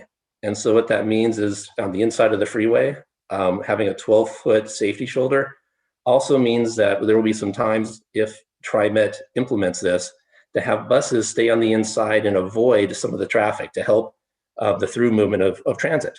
So there's a transit benefit that is possible with this project as well. So with that, Erica, from the sake of time, should I run through the cross sections and then? Yes, okay, sir. then I'll take questions. Okay, so with that as the strategy, then the question is, so what does that mean from a cross section standpoint? And this graphic illustrates where I want to show some different cross section examples. And we have a couple in the middle, noting that again, at the north end and the south end of the project, shown as those yellow circles, we have 2 lanes today. We will have 2 lanes after the project. Really, there is no change in the lane configuration at the very, coming in and coming out of the project. It's really this stretch between I-405 and I-84 that is going to see these auxiliary lanes. Can I ask you a question before you go on? Could I just interrupt you? In this stretch of highway here, am I misunderstanding the realization that there are 2 choke points in this space here that you can't effectively improve on, or is that a mistake? So are you saying that everything in this little region that you have here can be widened, or is there a choke point anywhere in this little area? We don't believe so. We're adding auxiliary lanes throughout the extent. It's basically shown in red. There's one space in the southbound direction on the north end of the project that we don't have, the project stops. But basically through this extent of red, there's going to be auxiliary lanes so that it continues all the way through this stretch. So what we've heard in the past is that there were 2 points in this overall improvement on this that you couldn't address, that you couldn't do anything mechanically to, because it would somehow another drop a bridge or an embankment or something. So that's not true. There is no choke points on this improvement project. Between these 2 circles that I'm showing, we have continuous however the length of the project is and whatever the improvement of the cost is there a point that you cannot improve on this stretch of road? Not with, so I should get back to you. We can talk offline or we can get a question. So within the red zone, the answer is no. South of the red zone, we're tapering back into the existing width of the highway, and then north of it, it's tapering back into the width of the existing highway. But between what's shown in red, the answer is no. And if I'm mistaken, I will get back to you and make sure I correct that next time. I appreciate that. Okay. All right, so let's move on to the next slide, please. So there's been lots of questions that the project team's been receiving around the cross-section. And by cross-section, we mean what is the roadway itself and the uses of lanes. And so in this graphic, we're showing what the typical cross-section is, and I'm gonna explain it to some degree. So generally speaking, this width of 126 foot exists, but the trick to this is there are always going to be items like it's shown on this picture where you have an on-ramp coming on, and that's shown on the left where the I-5 on-ramp is located, or on the right where a wider off-ramp might exist, or in the middle where you might have a column where you have to space your barriers apart. So this thing of this 126 feet is the standard dimension if you had the 60-foot highway section in one direction, the 60-foot highway in the other direction, and then your barriers on either side. The reality is there are so many different individual ons and offs, off ramps and on ramps, maybe an existing aux lane that we're adding another aux lane to, that the dimensions are variable, quite variable through the project, just because of the way in which you have different facilities entering or exiting the project. The key to this, though, and what you'll see in a couple of graphics here, is these new aux lanes shown in orange. And that's why we want to highlight what the new improvement is. And so you have these auxiliary lanes that are highlighted, and then you have these new or widened shoulders for safety. These, because right now they're in the they range, but they're neighborhood of 6 feet, maybe a little larger in some places. We want to make those a consistent 12 feet through this stretch. So think of this section as we're going through it with 12-foot shoulders, 2 12-foot through lanes, again, existing just like today, and then this newer auxiliary lane that extends through the length of the project. And hopefully, Mr. Washington, this is addressing your question of, do you have any stops and starts? And the answer is no. You'll see that these orange auxiliary lanes extend all the way up and down. So as we go to the next section, this is where we're approaching the highway covers themselves. And this is a good picture because it does show those existing 2 lanes. It shows these narrow shoulders. It shows the narrow median in the middle. And effectively, there just isn't the space to create this movement to get onto I-5 and then to get off I-5 in a safe manner, or to have those shoulders that are wide enough for, again, a disabled vehicle to place itself there without interrupting traffic that's in one of these 2 northbound or southbound lanes. And so as we go to the next slide, you'll see, what does that mean from a cross-section standpoint? Well, what it means is you basically take your 126 feet and expand upon it a little bit, because in this case, you have a column in the middle that supports the highway cover above. So the blue line is the eventual highway cover without understanding exactly what's going to go on top, but it's the blue highway cover. This 18 feet fire evacuation zone, because within the extent of it, you have to make sure that if there's a fire underneath the highway cover, there's enough room for people to safely get into the median and evacuate. And on the outsides, there needs to be enough space to put some fire life safety equipment for like a jet fan or something like that to help blow air out in the event you have a really significant fire. And so this 148 feet from wall face to wall face is that same 126 feet, but adjusted to account for some of these needs that are particular to being underneath a highway cover.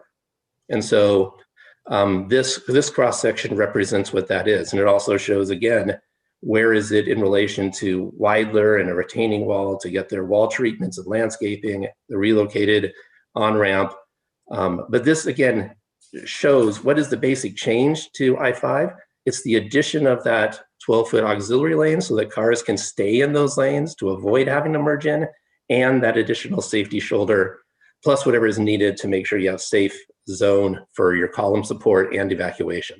Can you go back to the previous slide, please? Yeah, you gonna get all of that in there? No is the simple answer. Those walls that are being shown here are going to be pushed to the outsides. Oh, okay. And so, yeah, the So new you're gonna support widen walls. that, and so, but you're not that medium that you're talking about for that emergency lane on this concrete divider. Are you going to widen that too, or Yes. or you got all of what you need in your square footage on the top of that already? It's going to be widened as well. So right now today, the opening doesn't support those needs for the auxiliary lanes or for the additional safety shoulders. And so the walls of where the bridges are going to be slid to the right or to the left or east and west. And that's the scalpel work that we're doing. How best to do that? How do we minimize the amount of impact as we adjust those locations? And so that's part of the work that, and frankly, we're going to get into that a little bit later after this part to talk about what properties are going to become available after the project is done, in part because we have to move those locations, those walls for the bridges out to the left and to the right a little bit. And what does that mean for an opportunity for redevelopment? Steve, quickly, I'm going to take a question from Mr. Keith Edwards. Estelle, I do see your comment in the chat, and we will come back to that. Mr. Edwards? Thank you very much. I had a question regarding that new on-ramp that's going to be coming from the north going south onto I-5. And what is that going to look like when there's an activity at the Rose Garden or at the Coliseum? Yeah, so I'm going to say that we will come back to you and give a full explanation because it does deserve some graphics to say this is how this reconfigured entry point, the relocated I-5 on-ramp. It's very astute that you're seeing that moved from the location where it is right next to Moda Center to further to the north, right at the edge of the highway cover. And so this is done for a number of reasons. We've done a lot of traffic analysis because the Moda Center folks are saying, well, we get such great relief exiting time, or the egress timelines are so small because of where that on-ramp is, that they want to preserve that timeline. And so we've developed some traffic conditions and some flows to make that work. I'll come back and we can show that, but has been relocated a little bit further to the north to the edge of the highway cover as shown here. And without doing it justice, we may go, if we have time, I encourage us maybe to go back to one of the earlier slides, the 3D animation that was on slide 26, and it helps to explain what that is. And if we have time, Erica, we can maybe head back to that. But we will come back and give a full explanation of what this means, this new I-5 relocated on-ramp location means. It's worthy of an entire probably 20 minutes just to talk about that different change to the project. Great, thanks, Steve. And we'll come back to Estelle's question so you can move forward. Okay. All right, so if we want to progress, Natalie. All right, so then this section is closer to the Harriet Tubman Middle School. And this is a really important aspect of the project. And we want to talk about what is happening to I-5 as you approach the Harriet Tubman Middle School. So this is obviously an elevation picture looking down at it. Imagine yourself in a helicopter looking to the north. As we move in closer on the next slide, we're back down to ground level, and this is the existing condition that is out there today. So these two through lanes on I-5 itself, there is an existing auxiliary lane right next to the existing retaining wall, and you can see the Harriet Tubman Middle School up on the hillside to the right. The project, as it currently stands now, would take that retaining wall and effectively shift it 26 feet towards the school. It would stop where the blacktop is behind the school, so where the top of the blacktop asphalt is behind the school. So it wouldn't be next to the school, but it certainly gets closer. I want to talk about what that means and what is the benefit that provides, because there is some benefit that it provides. All right, so on the next slide, we first want to talk about, okay, so what is the I-5 cross section? And so this is where I mentioned that there is an existing auxiliary lane that's on the far right side shown in gray. In between it is this new auxiliary lane. And so why are there two? Because one of them gets off at I-405 immediately and the other one extends all the way to Greeley Avenue. And so because there's so much volume that's getting off on those two exits, you want to, again, keep those cars to the right. You want to keep them out of the main through traffic that continues all the way up further north of the project. On the left side, or in the southbound direction, you can see in the dark sort of charcoal color at the top, that's where the project stops at the current point. It ends at that point, and we're beginning to construct this newer auxiliary lane in the southbound direction on the left-hand side. So in the northbound direction, it goes a little further. On the southbound side, it stops basically where it is, right by the Harriet Tubman Middle School. And it just transitions back into the existing condition. And so what does this mean? What does this provide, this adjustment towards the Harriet Tubman Middle School? Well, it does a few things. So while it does have that 26-foot shift, if you start in the upper left, and I'll sort of read through these all the way looping around, one of the significant benefits that it brings is a retaining wall that stabilizes this slope that Harriet Tubman Middle School sits on or adjacent to. So the school itself is, part of it is founded on piles because it's a really unstable slope, a soft slope. It needed to be supported by piles. What this wall will do is actually support and provide some seismic resiliency to that slope. And so it holds it in place. We're designing this wall to be seismically resilient. No different than how we're designing every new bridge on the project. we're anticipating a sound wall to run along the top of the slope and tie in to that retaining wall that's shown in light gray. Helps reduce the noise levels that gets to Harriet Tubman Middle School. In addition to that, we're looking at improving air quality by putting in, at some point, this is very much up for further conversation, some features that reduce or help air quality in this particular area. So a lot more conversation on that is going to come. And again, then from the shoulder standpoint, a wider safety shoulder, and then the addition of that other auxiliary lane brings those other traffic benefits that I mentioned earlier. So this is what's happening in and around the Harriet Tubman Middle School area as the baseline project. And I think this is the last slide here before we change topics. So I want to make sure there weren't any other questions before we move forward. Yeah, Steve, I have two. Andrew Campbell, I'm going to ask you to go ahead and unmute and ask your question, and then I'll give another. Hey, just a quick question. I know later on within the PowerPoint, you will be talking about air quality discussions and things, but on the green space that was just seen by Harriet Tubman, what kind of designs? I know you mentioned they're going to be thinking about ways to enhance the air quality. So I'm just trying to echo, like, like if they're going to put some trees in the green space that's right there, or are they going to make the wall like besides soundproof, but more like a direct air capture, or like some kind of bioenergy carbon capture storage type things that transportation entities do to really help reduce the carbon and air and benefit the air quality? Have that discussion been happening within these designs as well? Very, very early conversations. Frankly, we don't have solutions to this yet. Everything's on the table. And so we're reaching out to because this is a bit of an emerging science on what are the kind of features that you build on top of a wall? What is the kind of landscaping that promotes a better air quality system? Proximity to buildings, where do you want to focus it? We're just at the very capstone of trying to start the conversation. We don't have anything that's determined yet. This is where we are going to be spending quite a bit of time over the next year, is trying to figure out what is the right way to do this, given some pretty narrow space constraints that we have. And so this is where our conversations with Harriet Tubman Middle School and Portland Public Schools is going to be happening. This is where conversations with you are going to be happening as we talk about these different opportunities. We don't have anything that's determined yet. We're at the ground floor. So more to come, a lot more to come on this.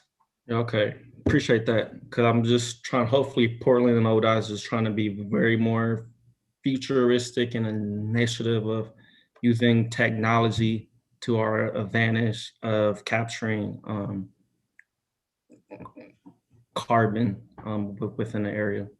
And I noticed on the other slides, like when Mr. Washington was mentioning like how more space is going to be created like that, the Flint Bridge that they had on that old slide going to not be there, and that will help widen and more space on the highway just to help with more content on that. That's a correct statement. So the Flint Bridge is being removed, and the vehicles that are typically running next to Harriet Tubman Middle School to go further south would be moved over to Vancouver. Frankly, it would provide probably a safer zone for the street right along Harriet Tubman Middle School. And that's one of the reasons why it's so important to get Hancock over the highway cover, is to provide the same benefit that the Flint Bridge has today. So we're just relocating it a little bit, but we still have a connection that's north of the interchange area down by Broadway-Weiler. Steve, I want to ask a question from Ms. Sharon from the chat. Are you saying the new auxiliary lanes are going to help fix all of the trouble that we have, that short merge just below Harriet Tubman Middle School? Because it really, really is a difficult, tumultuous area for everyday traffic? It's definitely going to help. It's going to extend that lane all the way from the on-ramp to the I-405 off-ramp. So you're going to have that full extent. So it's going to be a much longer weave and merge point. And then you have the additional extension for the Greeley Avenue off-ramp. So it's definitely going to help. Does it solve everything? Hard to tell, because the on-ramp and I-405 and Greeley are fairly close by. So we're not changing the location of where those exit ramps are, but at least we're extending the length by which you can merge and smooth it in. Interesting. Thank you. I want to encourage board members, please feel free to raise your hand and share. I see you, Mr. Washington. Before I get to you, I want to jump to Srinivasa is asking, Steve, when you say emerging science, who are we bringing in? What kind of experts are we utilizing on the project to help them or help the project develop what could be done by way of helping us reduce carbon, all of those questions that Andrew was asking earlier? Yeah, is so the peer group going to, did they do some of that? They started to, and that is some of the experts that, as the environmental peer group came together to look at what the NEPA analysis was, that was some of the reason why they were selected. So we'll talk more about that, or they'll be able to introduce themselves and give their credentials when they come back and chat with you at the next meeting. We're also gathering some of our, so I'm part of a company called HDR. We're a nationwide company. We have some experts in the field that are located in other places, and we want to bring all of those lessons learned from other projects in other states here. Now I say emerging science because there hasn't been a lot that's been done in this field around highways. And so we are scouring different project examples to figure out what is the best way to do it. It's one of the reasons why we don't have an answer today, because we want our study and our evaluation to consider practical solutions that have been proven to work. And if they aren't, well, then they become best management practices or different opportunities to create this benefit. So there's a lot of work to be done on this front. We don't have the answers to it. And so you guys are going to be part and parcel and integral to finding the right balanced solution.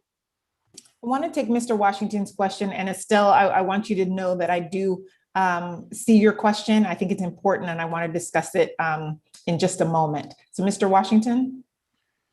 Yes, thank you.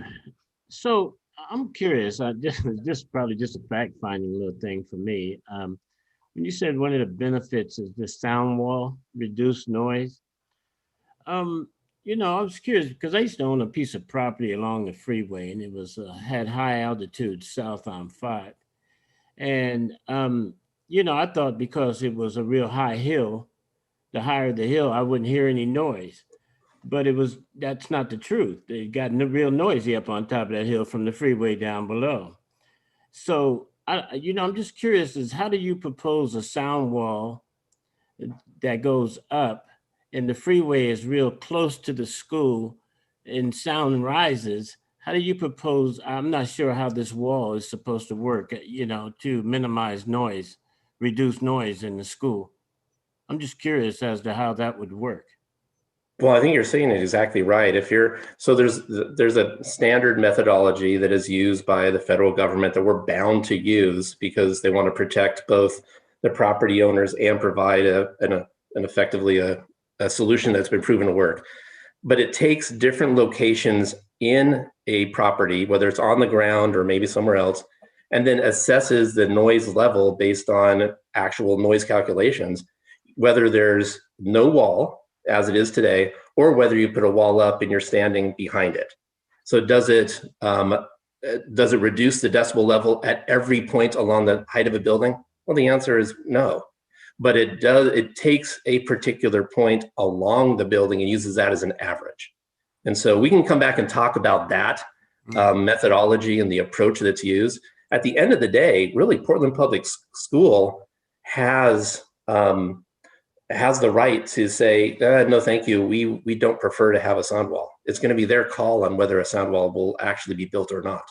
And so that's sort of built into the opportunity. The owner gets to decide whether they want this wall. So. And that wall also addresses seismic also?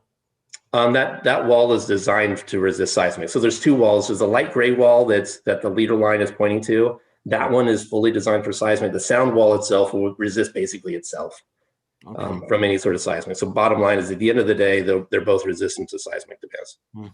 Thank you. And so I think, Erica, I have about 5 minutes worth of presentation left. So it's up to you on how you'd like to progress. Yeah, I think we're okay. Okay, so new topic, last topic, other than a short recount for where we're going to talk about air quality some more, is this question of redevelopment opportunities and property impacts. And so again, at the early stage of the project, we're going to sort of go back to that core section that we showed earlier and walk through another set of slides that are built from the ground up. So this is the graphic of the existing condition near Broadway Weidler. You can see the grid system, the different bridges over the top of I-5 in the existing state. And we'll build on top of it about what is this project doing in and around. So again, I just want to, everyone, that we're standing basically, Moda Center is on our left, looking north towards Vancouver and Flint. So to orient everybody. So if you hit the next slide, what we've done is said, okay, within the extents of that area, what are the different buildings or billboards, again, billboards are facilities that are going to be displaced. And by displaced, it really means demolished. And it comes down to these 4 sites. So it's a Shell gas station located number 1. And this is the next series of pictures will pop up some graphics. So the Shell gas station is number 1 in each of these, again, highlighted. And so there's a picture of the Shell gas station. Number 2, on the opposite side, or the south side of Broadway, across from it, is the Sherman-Williams Paints. And so there's a picture of the Sherman-Williams Paints.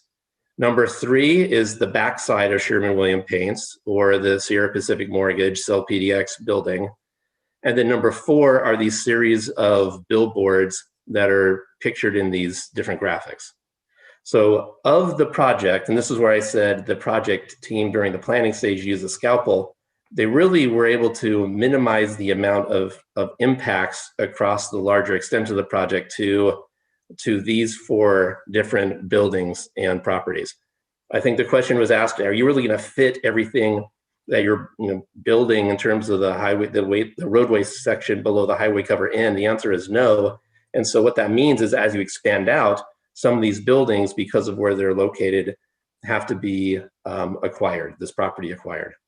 So on the next slide, that's exactly what's being shown, is these spaces in green aren't spaces that ODOT will hang on to. They don't need permanently, they need it in order to help build the project and expand a little bit, but there's going to be remnant space available. And that remnant space is prime opportunity for redevelopment. And then, so as you go to the next slide, there's also an influence of temporary construction easements. And that's another way of saying rented space for a number of years by the project so that the construction can take place. And so when you overlay these different areas to the continuous highway cover, you can see that there is space available for redevelopment off the highway cover, especially shown in green, with the area, as you go to the next slide, please, where there is space between the different street lengths and segments.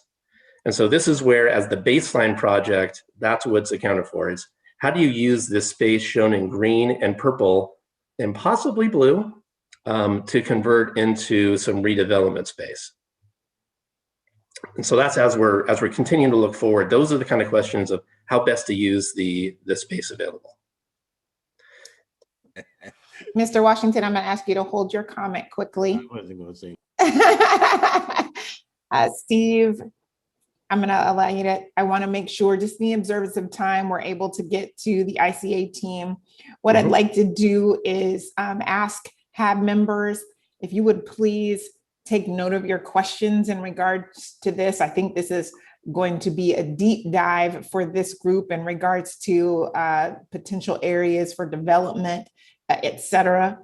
Those of you all who I have not had the opportunity to meet with this month, I would love to be able to bring forward your thoughts and your concerns in our one-on-ones and be able to share that with the design team in our meetings so that we can make sure we are completely addressing all of your questions and the issues around this subject. Steve, I wanted to know, did you have a follow-up slide to here? In this section, no, but just it's a preview of coming attractions for air quality. Yes, sir. So basically it's this. So at the next meeting in April, one of the peer review specialists is going to come and talk about the environmental analysis for air quality. And then what did this peer review set of specialists find when they did their peer review? And then subject to that conversation is really going to be, okay, let's keep the conversation going. Ask as many questions. And I think just like Brendan Finn said earlier, hard questions, the questions that you really want to have exposed. And those are the kind of things we want to put onto the agenda May, June, and beyond. So today was really just a nod to what's coming in the future, knowing that today's information around the design was the foundation for the continuation of the conversation. So with that, I apologize to the ICA team for going a little long and Erica for going a little long. No, no problem at all. Thank you. I appreciate the work that the design team has done to kind of help us through these modules and bring us up to speed so that we're all kind of in a level space. I wanted to make sure for the record, and we may not be able to have the discussion today, but I do think it is key. Estelle asked, how do we make sure that the houseless are respected during and after this project? What types of deterrents, if any, are being considered in the design, and just making sure that the project is humane, and what is ODOT's strategy in regards to that. So looking for those of us kind of in the technical area, program director, I want to be able to advance that question so that we can bring it back to this group and address that concern, because I believe it's an important one. Ms. Natalie, next slide, please. There also were a number of great comments in the chat, Srinivasa, others. We will make sure that we are forwarding some of those thoughts on to the peer review team as they'll be addressing you and making sure that we're being responsive to your questions. With that, I would like to turn it over to our independent cover assessments team, Ms. Gina and Nolan, so they can share with you some of the work that they're doing with the community. Thank you so much, Erica. Good evening, everybody. Thank you for having us back or allowing us time on your agenda. I'm going to try to move pretty quickly through quite a bit of information. I'm going to try to summarize some of it so that you get us. What we're doing tonight is basically giving you a summary of the feedback that we've heard in work session 1. This is our agenda, work session summary, and just what our next steps are. If you could please move the slide again, please. So just to remind you, a work session for us, for the ICA project, actually involves, it's a description of, we have 3 work sessions that we're conducting in our project. It's part of our engagement process, which includes, each work session includes 2 community workshops, a 2-week online open house, 1 meeting with the HAAB, and 1 meeting with ESC.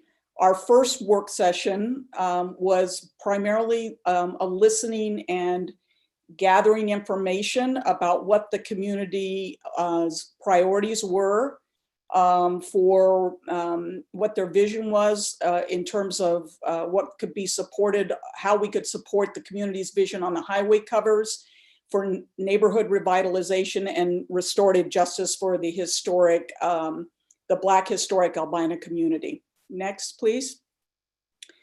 So in our workshops, our community workshops, which were held on the 25th and the 27th of February, We did outreach to over 100 community organizations, churches, neighborhood businesses, and individuals, as well as a select group of at-large civic stakeholders.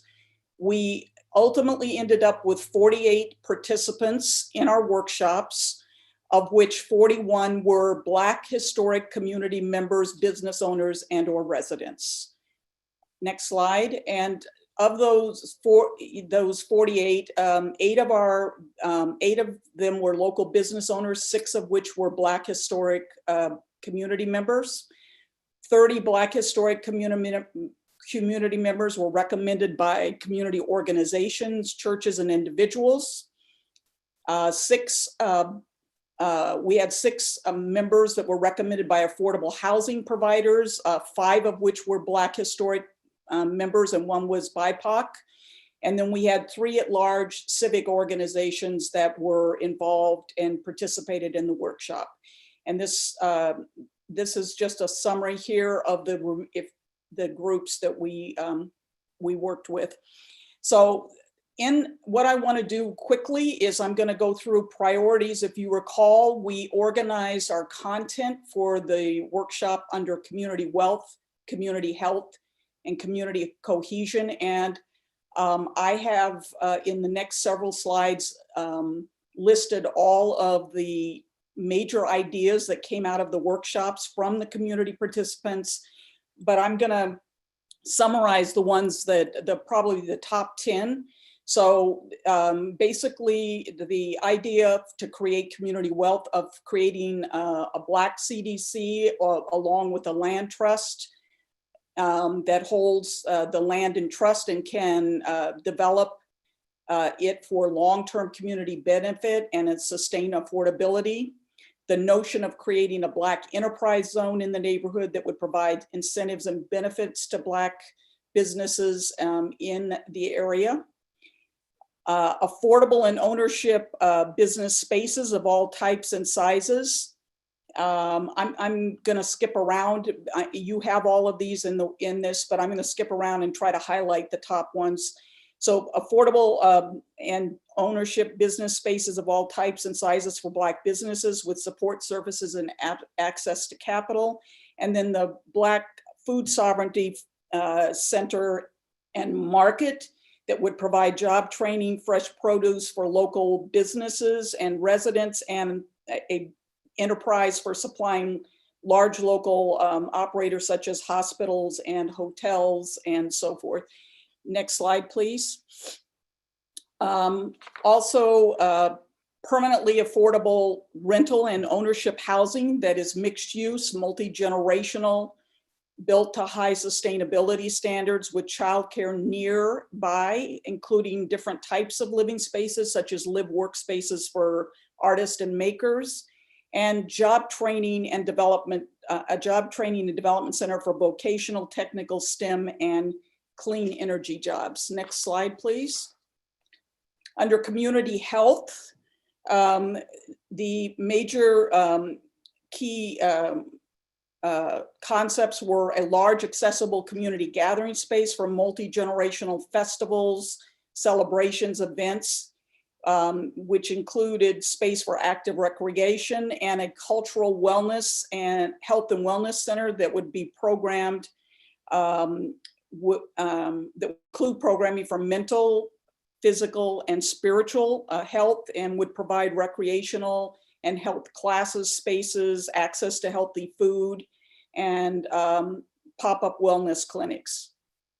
Next, under the community cohesion, the item that got the most attention in the workshops was this notion of having a Black cultural center that would showcase the history of Black Portland, that would create experiences and education around Black food, Black art, and Black music. And the last top priority was just creating public realm aesthetics and art installations that reflect Black culture, art, and experience.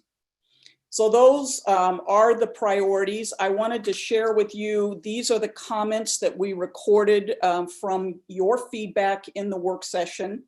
And what's interesting is about, I'll let you read through these. You can see several of these comments deal with governance, how we're going to ensure that there's affordability.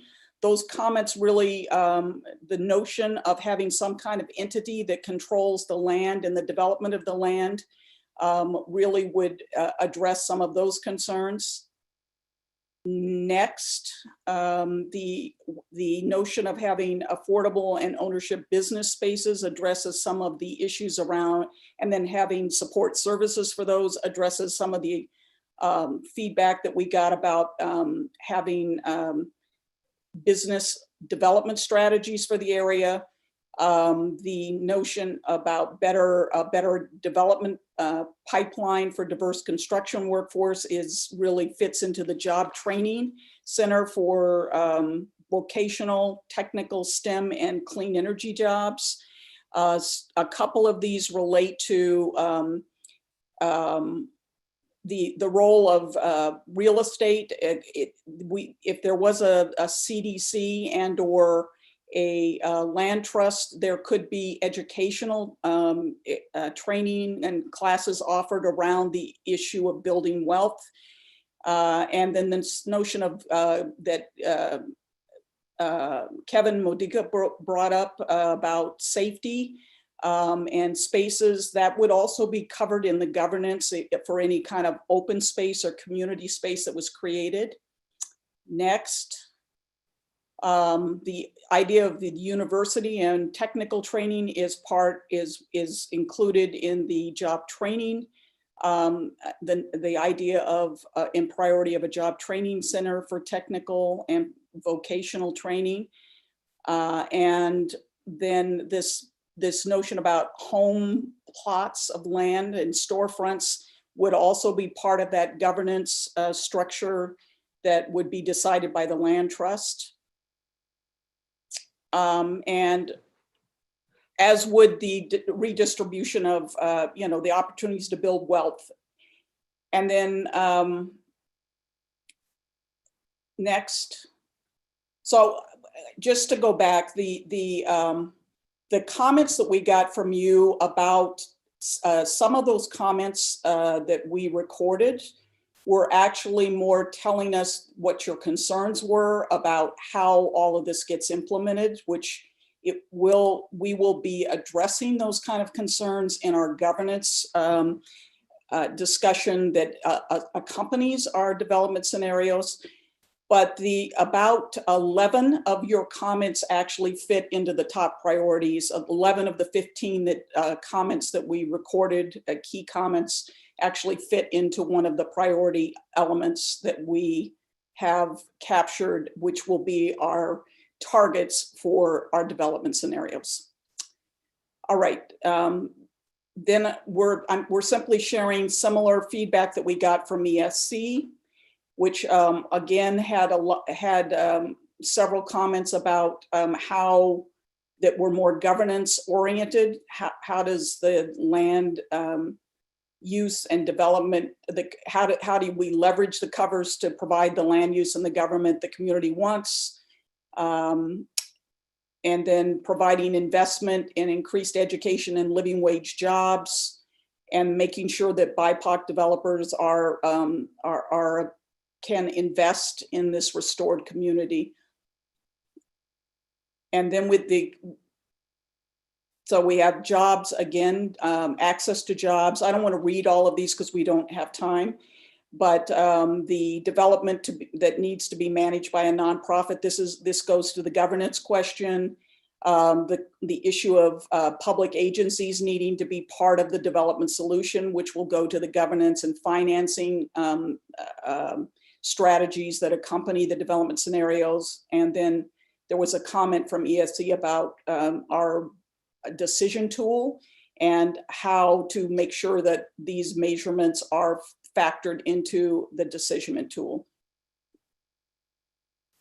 And then these were the comments that came from COAC. We actually did do a work session with the COAC members, which is the Community Opportunity Advisory Committee. That's the committee Janelle provides facilitation for. And really the comments that came from the Black community members out of the workshops, from yourselves, and from the COAC are pretty much similar types of comments and concerns about what's needed to support restorative justice for the Black community. So that, next please. So I'm just gonna tell you what our next steps are, and then I will take some questions and we can go back and look at anything.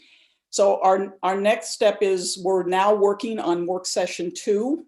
We're taking those key elements and objectives and outcomes that the community, you and the executive steering committee and the COAC identified for focus for any kind of redevelopment in this area. And we are beginning to develop preliminary scenarios that we will actually be reviewing with all of you in work session 2. So next slide, please. So our next steps are that we have a meeting with ESC, which is we'll be doing a similar summary with them of what happened in this first work session. Then we will be taking all of that information and basically beginning to draft, which we already are in the process of doing, development scenarios, the community workshops. The community workshops for work session 2 are on April 15th and April 17th. We will be bringing an abbreviated version of the workshop to you on April 20th, to the ESC on April 26th, and then we will have our second online open house that will happen between April 16th and actually it's between April 16th and May 3rd. We're going to go through the weekend instead of ending the online open house on Friday. So with that, I know that I have raced through this, but I wanted to leave some time for people to react and make comments and tell us, give us your feedback. So I would welcome any comments that you have or questions that you have about this information.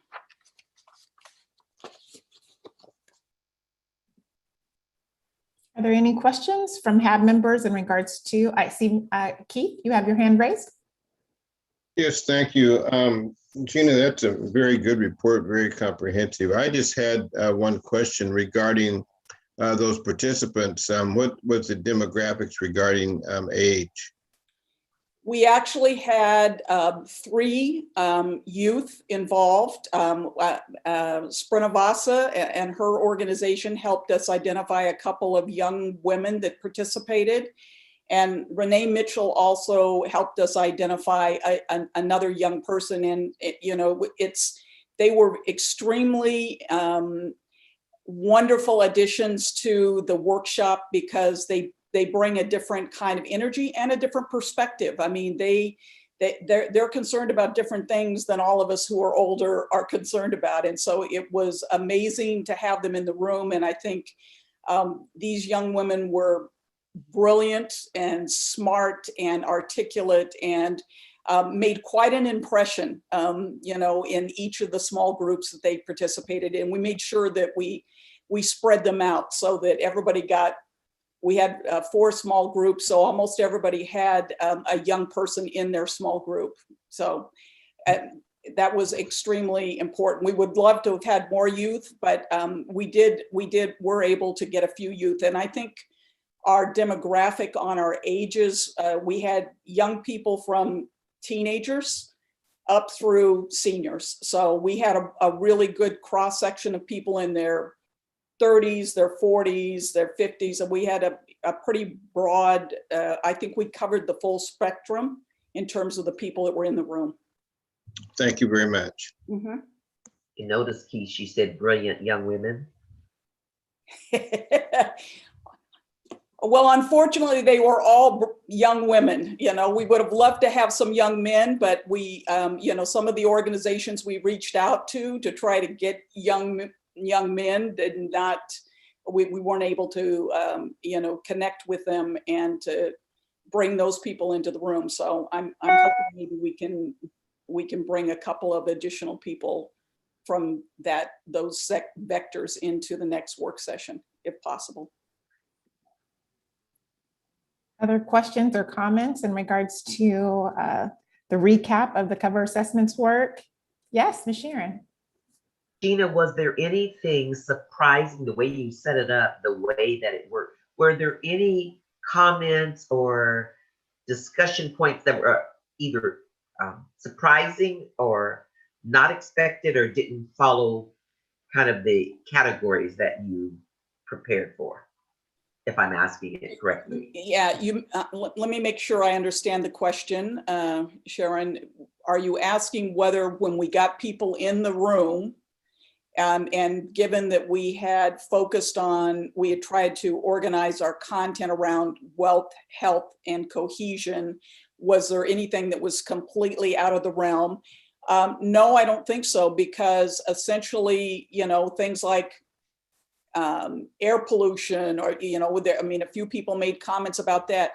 Those things fell into community health. And so we had, you know, all of these elements are part of our development assessment framework tool, and our outcomes that are listed in that framework tool, which we would be using in the next phase of the project. And they, you know, how I factored what came, you know, the top priorities was I literally took all of the feedback from both the large group sessions and all of the small group sessions and identified how many times people talked about specific ideas. And so that's really how these 10 ideas kind of come to the surface. It's how many times those ideas got talked about in the large group sessions and the small group sessions. I literally have a spreadsheet when we have the, you know, I will be doing a summary, a written summary of all of the workshop, which will also include the online feedback, which we did not, the online work open house closed yesterday. So we really don't have much of that data. We just got it dumped on us today. So we don't have a lot of that data to share with you. But what I can tell you is most of the online data came from other folks and from folks who don't live in the area. Okay, we probably, I think I have some really basic statistics that are, we had 537 visitors to the website, 213 filled out the survey, 86% of those visitors were white or preferred not to answer what their race was. So it's telling you who went to the website. We know that that some of the groups that are against the freeway project were actually sending their people to the website to register their point of view. And so we got a lot of, I think, those kind of folks that participated in the survey. Does that answer your question, Sharon? And your last piece also, I was curious about people who may come in where they press against what your intention was. Not that that's bad. That really was helpful to hear that last piece and the workshop. Indeed. Are there other questions or thoughts?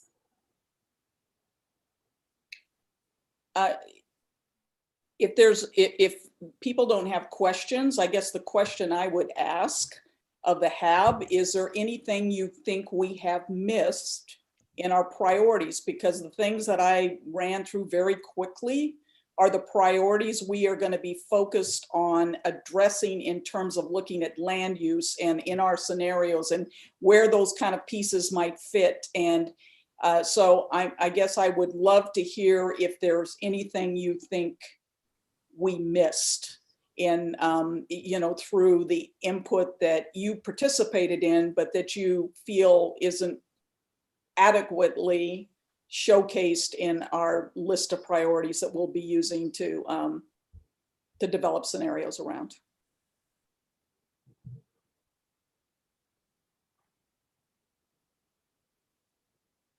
I can't believe this group doesn't have. I just wanted to add, I know you touched on one of the key points that I'm interested in, and that's having our history showcased.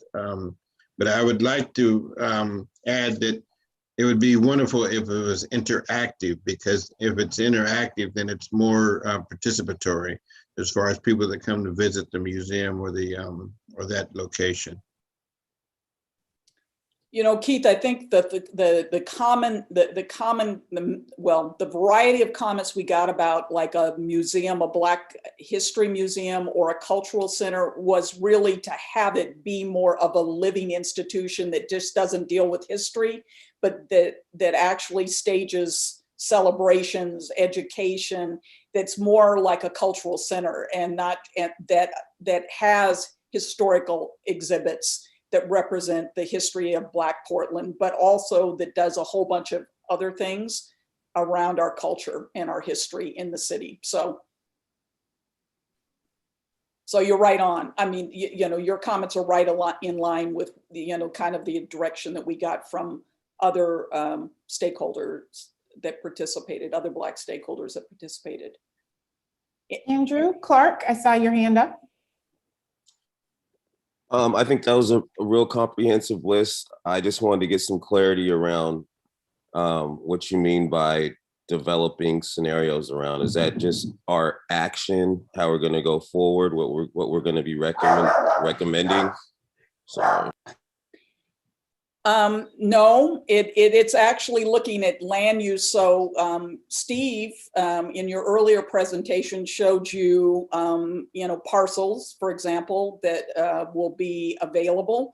We'll be taking all of that information into consideration and figuring out and looking at how do we create these uses, this community, this restorative community that folks have told us that they want to see, that the Black community specifically has said that it wants to see in this area on the covers. And how do we create that so all of these things won't fit on the covers, obviously.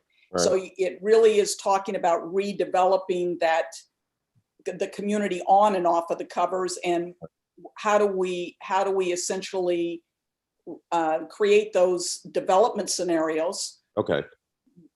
And then what happens to streets? I mean, do you know, like the last slide that Steve showed you was, you know, maintaining the cross sections of the streets. We'll be looking at all of that again, which is why he was telling you this is what the base case is. When we come back to you in the next work session, we will have, we'll be showing you examples of what we're proposing and why we're proposing it, how it relates to the community feedback.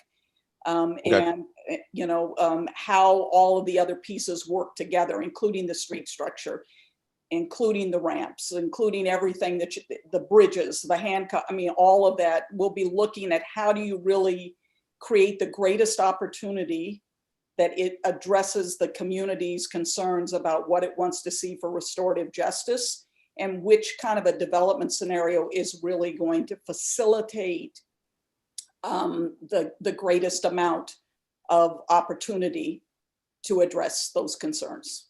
Okay. I see a hand from Estelle. I don't know if Nolan wants to add anything. Nolan, do you want to add anything? No, thank you. Okay. Estelle, your question?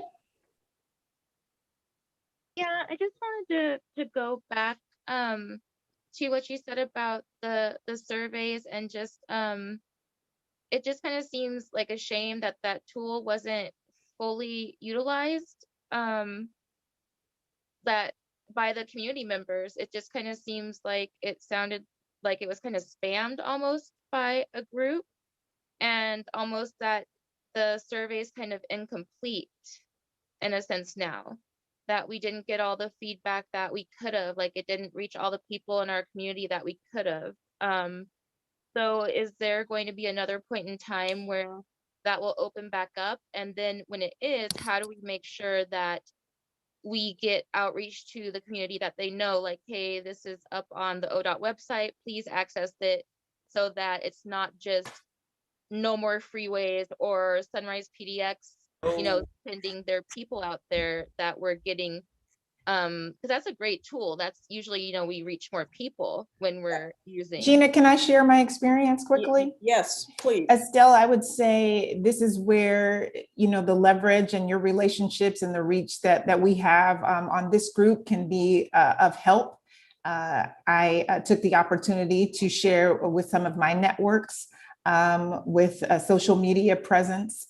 There are groups online, and right now a number of, at least the younger generation, are communicating through social media. And so this will be an opportunity for us to be able to share the link to the online open house, and you can saturate your networks with the information and encourage and challenge our community to get involved and to let their voice be heard. I would say it drew me into several conversations with community members who were hesitant to participate, feeling as if, I don't live in the area any longer. Is my voice really going to matter? Where is the information going? And so I was able to have conversations and to just encourage them to participate in the process.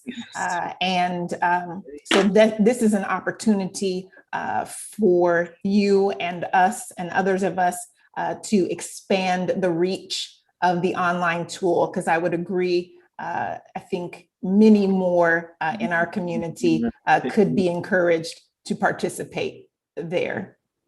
And I guess the other thing that I would say, I appreciate your question, Estelle. I wish we had gotten greater participation, because this is really asking the community what it wants to see, in this area, and letting people talk about that, and then being able to fold that into our development scenario. What I would also, I think that in the next round, we really are going to try to set the stage better for the online open house, so that we can really engage with the community and get information out. We're going to, ask that everybody who's involved, or playing any kind of role, really send this out, because we're an independent cover study. So, what we recommend is going to be defined by the input we're getting, and so it's very important to hear back from the community, and there's no violation here of any group or any entity that's working in this area, like Albina Vision Trust, because you're providing input about what you want to see happen here, and that may support Albina Vision Trust vision. So it's really about just getting people to, go to the online open house and participate when we have it. And the next round will be about development scenarios. So it'll be really important for people to weigh in on which of those development scenarios they think best address the restorative justice for the Black community. Ms. Gina, can you repeat the next workshop dates and the dates for the online open house? I believe they're in April. Yes, the April workshops are on the 15th and the 17th. And we will be, the way we structured the workshops is they are really the same set of participants that are going to go through all three of the workshops. So it'll be the same participants. The only thing we may do is add a few more youth if we can find them. And a couple of people that were not available but said they wanted to participate. So we may add 6 or 8 people, but we will not be significantly expanding those workshop groups. But the online open house will open on the 16th of April, and it will run through May 3rd, which is and those online open houses are open to any everybody. member of the community. And we specifically want to get the opinion, the input of the historically marginalized Black albino community. It's a way for us to get as much input from the community as we possibly can. And so, you know, we would welcome all of your connections and help in really pushing people to that online open house and weighing in on the next survey. We are at time, but I'd love to, I see Mr. Washington with his hand up. So if you all can indulge for just a moment. Mr. Washington, your question. Thank you very much. Gina, there were, well, being on the other committee prior to this, this was done. There was other information that what the community wanted to see, all that kind of stuff. But I'm sort of, I got trust issues myself. I don't know about the rest of y'all, but I do, in terms of this process. And it just, something just seems too neat for me right about now, you know, and I'm sort of suspect because of the fact that I wasn't sure how these parts are really moving. And somehow the sector of what Gina Willie is doing is moving into front and center. For me, the caps and all of that, I like to, before I get to looking at what all that's all about, I like to make sure that we got the caps and all that secured as to if they're load bearing or not. You know, just that simple bit of information for me. But there's a whole lot of complicated moving parts, y'all. And I'm sort of a kind of a listener. I'm a trained listener. And like I said, this is just moving too smooth for me. Okay. And so until I need to step back and process a little bit more of that. But this part that Gina Willie is doing right now, it sort of is moving into front and center as a primary focus. Now, if that's the primary focus in terms of what we are to look at in terms of all the people in our community about what they want to see on what's available, you know, that's a different story for me, but I thought we came together to make sure that first and foremost, we got focused on these caps and that we were able to deliver on some of this asset holdings around that. So, but this other stuff, like for example, like Broadway, when you think about Broadway, the Seoul District Business Association goes right up to that space right there where that Toyota place is on Broadway there. And we're losing businesses, you know, nonstop right about now. So the fact is that quarter, the way that it is right about now, it shouldn't be, to me, it's a business quarter. So it shouldn't be a question too much about what's going to go down there. It should be something that's going to go down that's going to make money for some Black business or a Black family of some kind. So, you know, I get this part of it, but I still, like I said, I'm a little bit suspended. I'm going to sit back and observe this piece of it a little bit more because it's just some about the mechanics about the highway people, how they presented, that was smooth. There was no obstructions. There's no nothing. There's a nice, neat wall for the school over there. The kids ain't gonna hear no noise, all that. Yeah. Anyway, I'm just a little bit not quite there tonight. Indeed, and that's okay, Mr. Washington. Yeah. I wonder, and Nolan, I saw you unmute. Were you going to maybe chime in about the ICA process and how that ties into what the covers can produce and load bearing, et cetera? I wasn't, but I will.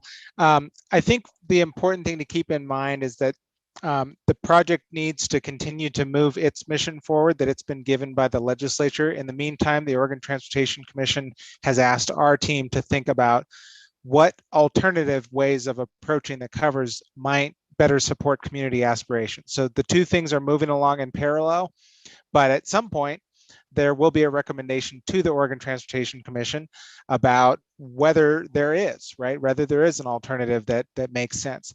And that will be on the basis of what do you get for it? And you all will have an opportunity to say what that's worth and whether it meets those criteria that you just described, Mr. Washington. And the ESC and the community members in our workshops and people in the surveys, everyone will sort of say, wow, that's really good and it's worthwhile, and the Oregon Transportation Commission should change course accordingly. Or they may look at it and say, you know what, good try, it's not worth it. That is not our goal, that's the answer, but you know, there will be a moment where there will be an opportunity to adjust course if we can come up with an idea that is powerful enough to gain the acceptance and encouragement of the community. And I guess I just want to make one quick comment, Erica, to John. I think I'm part of a team, John. It's not my team. It's a ZGF team. But I'm just the community engagement portion of the team. But so you see me most. But I guess the other thing I want to say is our job is to do what Nolan said. It is to create alternative designs.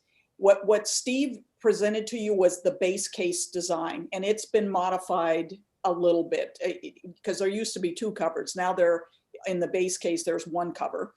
And our job is to figure out how to, whether that's the best alternative and what goes on top of it, and to support the goals that the Executive Steering Committee has, which is restorative justice, mobility, urban design, all of those kind of 4 objectives that the Executive Steering Committee has. But our focus has been primarily because of the restorative justice. All of those things fit into restorative justice. All of those objectives fit into restorative justice. So it's been to really try to figure out and to focus on how do we provide restorative justice, particularly from an economic standpoint, to the Black historic community in whatever happens on these covers. And that's really what our work's been about. And so, and it needs to come together because we have to make a recommendation in July. And that's why you guys have been sort of, we've been front and center, is because our work has to get done by a certain time in order to be considered, because it has to be plugged back into the regular design. Whatever comes out of our work, if it's different from what they're already planning, we'll have to change how they're intending to move forward. And so our work has to get done so they can move forward with the overall design of the project. So thank you very much, Gina. Yes. I appreciate that. Thank you. Yes, I want you to be always asking the hard questions and holding this project accountable. Gina and Nolan, thank you for your work and for your report out. As you all heard, a number of the concerns and ideals are consistent and have been thus far throughout the community. Natalie, very, very quickly, because we're over time, I just want to be able to share with you all next steps at our April meetings in light of this recommendation that needs to be made to the OTC in July. Again, we are kind of highlighting the independent cover assessment work, but there will be opportunity for us to continue conversation, as Steve mentioned, and input into other areas. We will be shifting the April meetings to be in line with the ICA project. So there's a meeting on April 6th as well as on April 20th. In that meeting, and on the 6th, we will have peer review, more discussion, bring your deep and hard questions in regards to air quality to that meeting. We will also be presented with 2 draft brand options and asking folks to chime in with Jessica's recommendation. I want to, as a note, let you know that there are also students, 16 students participating in the focus group in regards to how could we better represent the values in the branding of the I-5 Rose Quarter Improvement Project. And we will also, in the next 6 months, be talking about performance measures and how we measure the success of all of the things that we want to see on this project. With that, I want to thank you all again so much for your time. I realize we are over, but thank you for being attentive and engaged. Dr. Holt, if you would give us our closing. Thanks to all of the presenters, Steve, Gina, Ms. Lucinda, thank you for your time and investment. Excellent work, everyone, tonight. Erica, great job of leadership. Appreciate you and all of the effort that went into this space. I think it would be remiss if we did not mention the fact that this month is also a significant month. It is Women's History Month, and we want to acknowledge and give appreciation for all of your contribution, especially as leaders and influencers and key thinkers. There is a quote from Virginia Woolf, and she said, "For most of history, Anonymous was a woman." That's pretty powerful to think about. I'm so glad that we have elevated, graduated, and changed.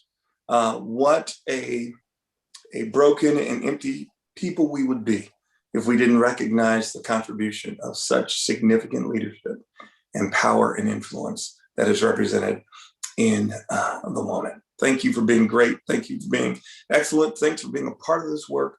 Let's keep being critical. Let's keep showing up and do something amazing. Have yourselves a great night, everybody. Thank We'll you, see you soon. everybody. Thanks all. Good night. Good night.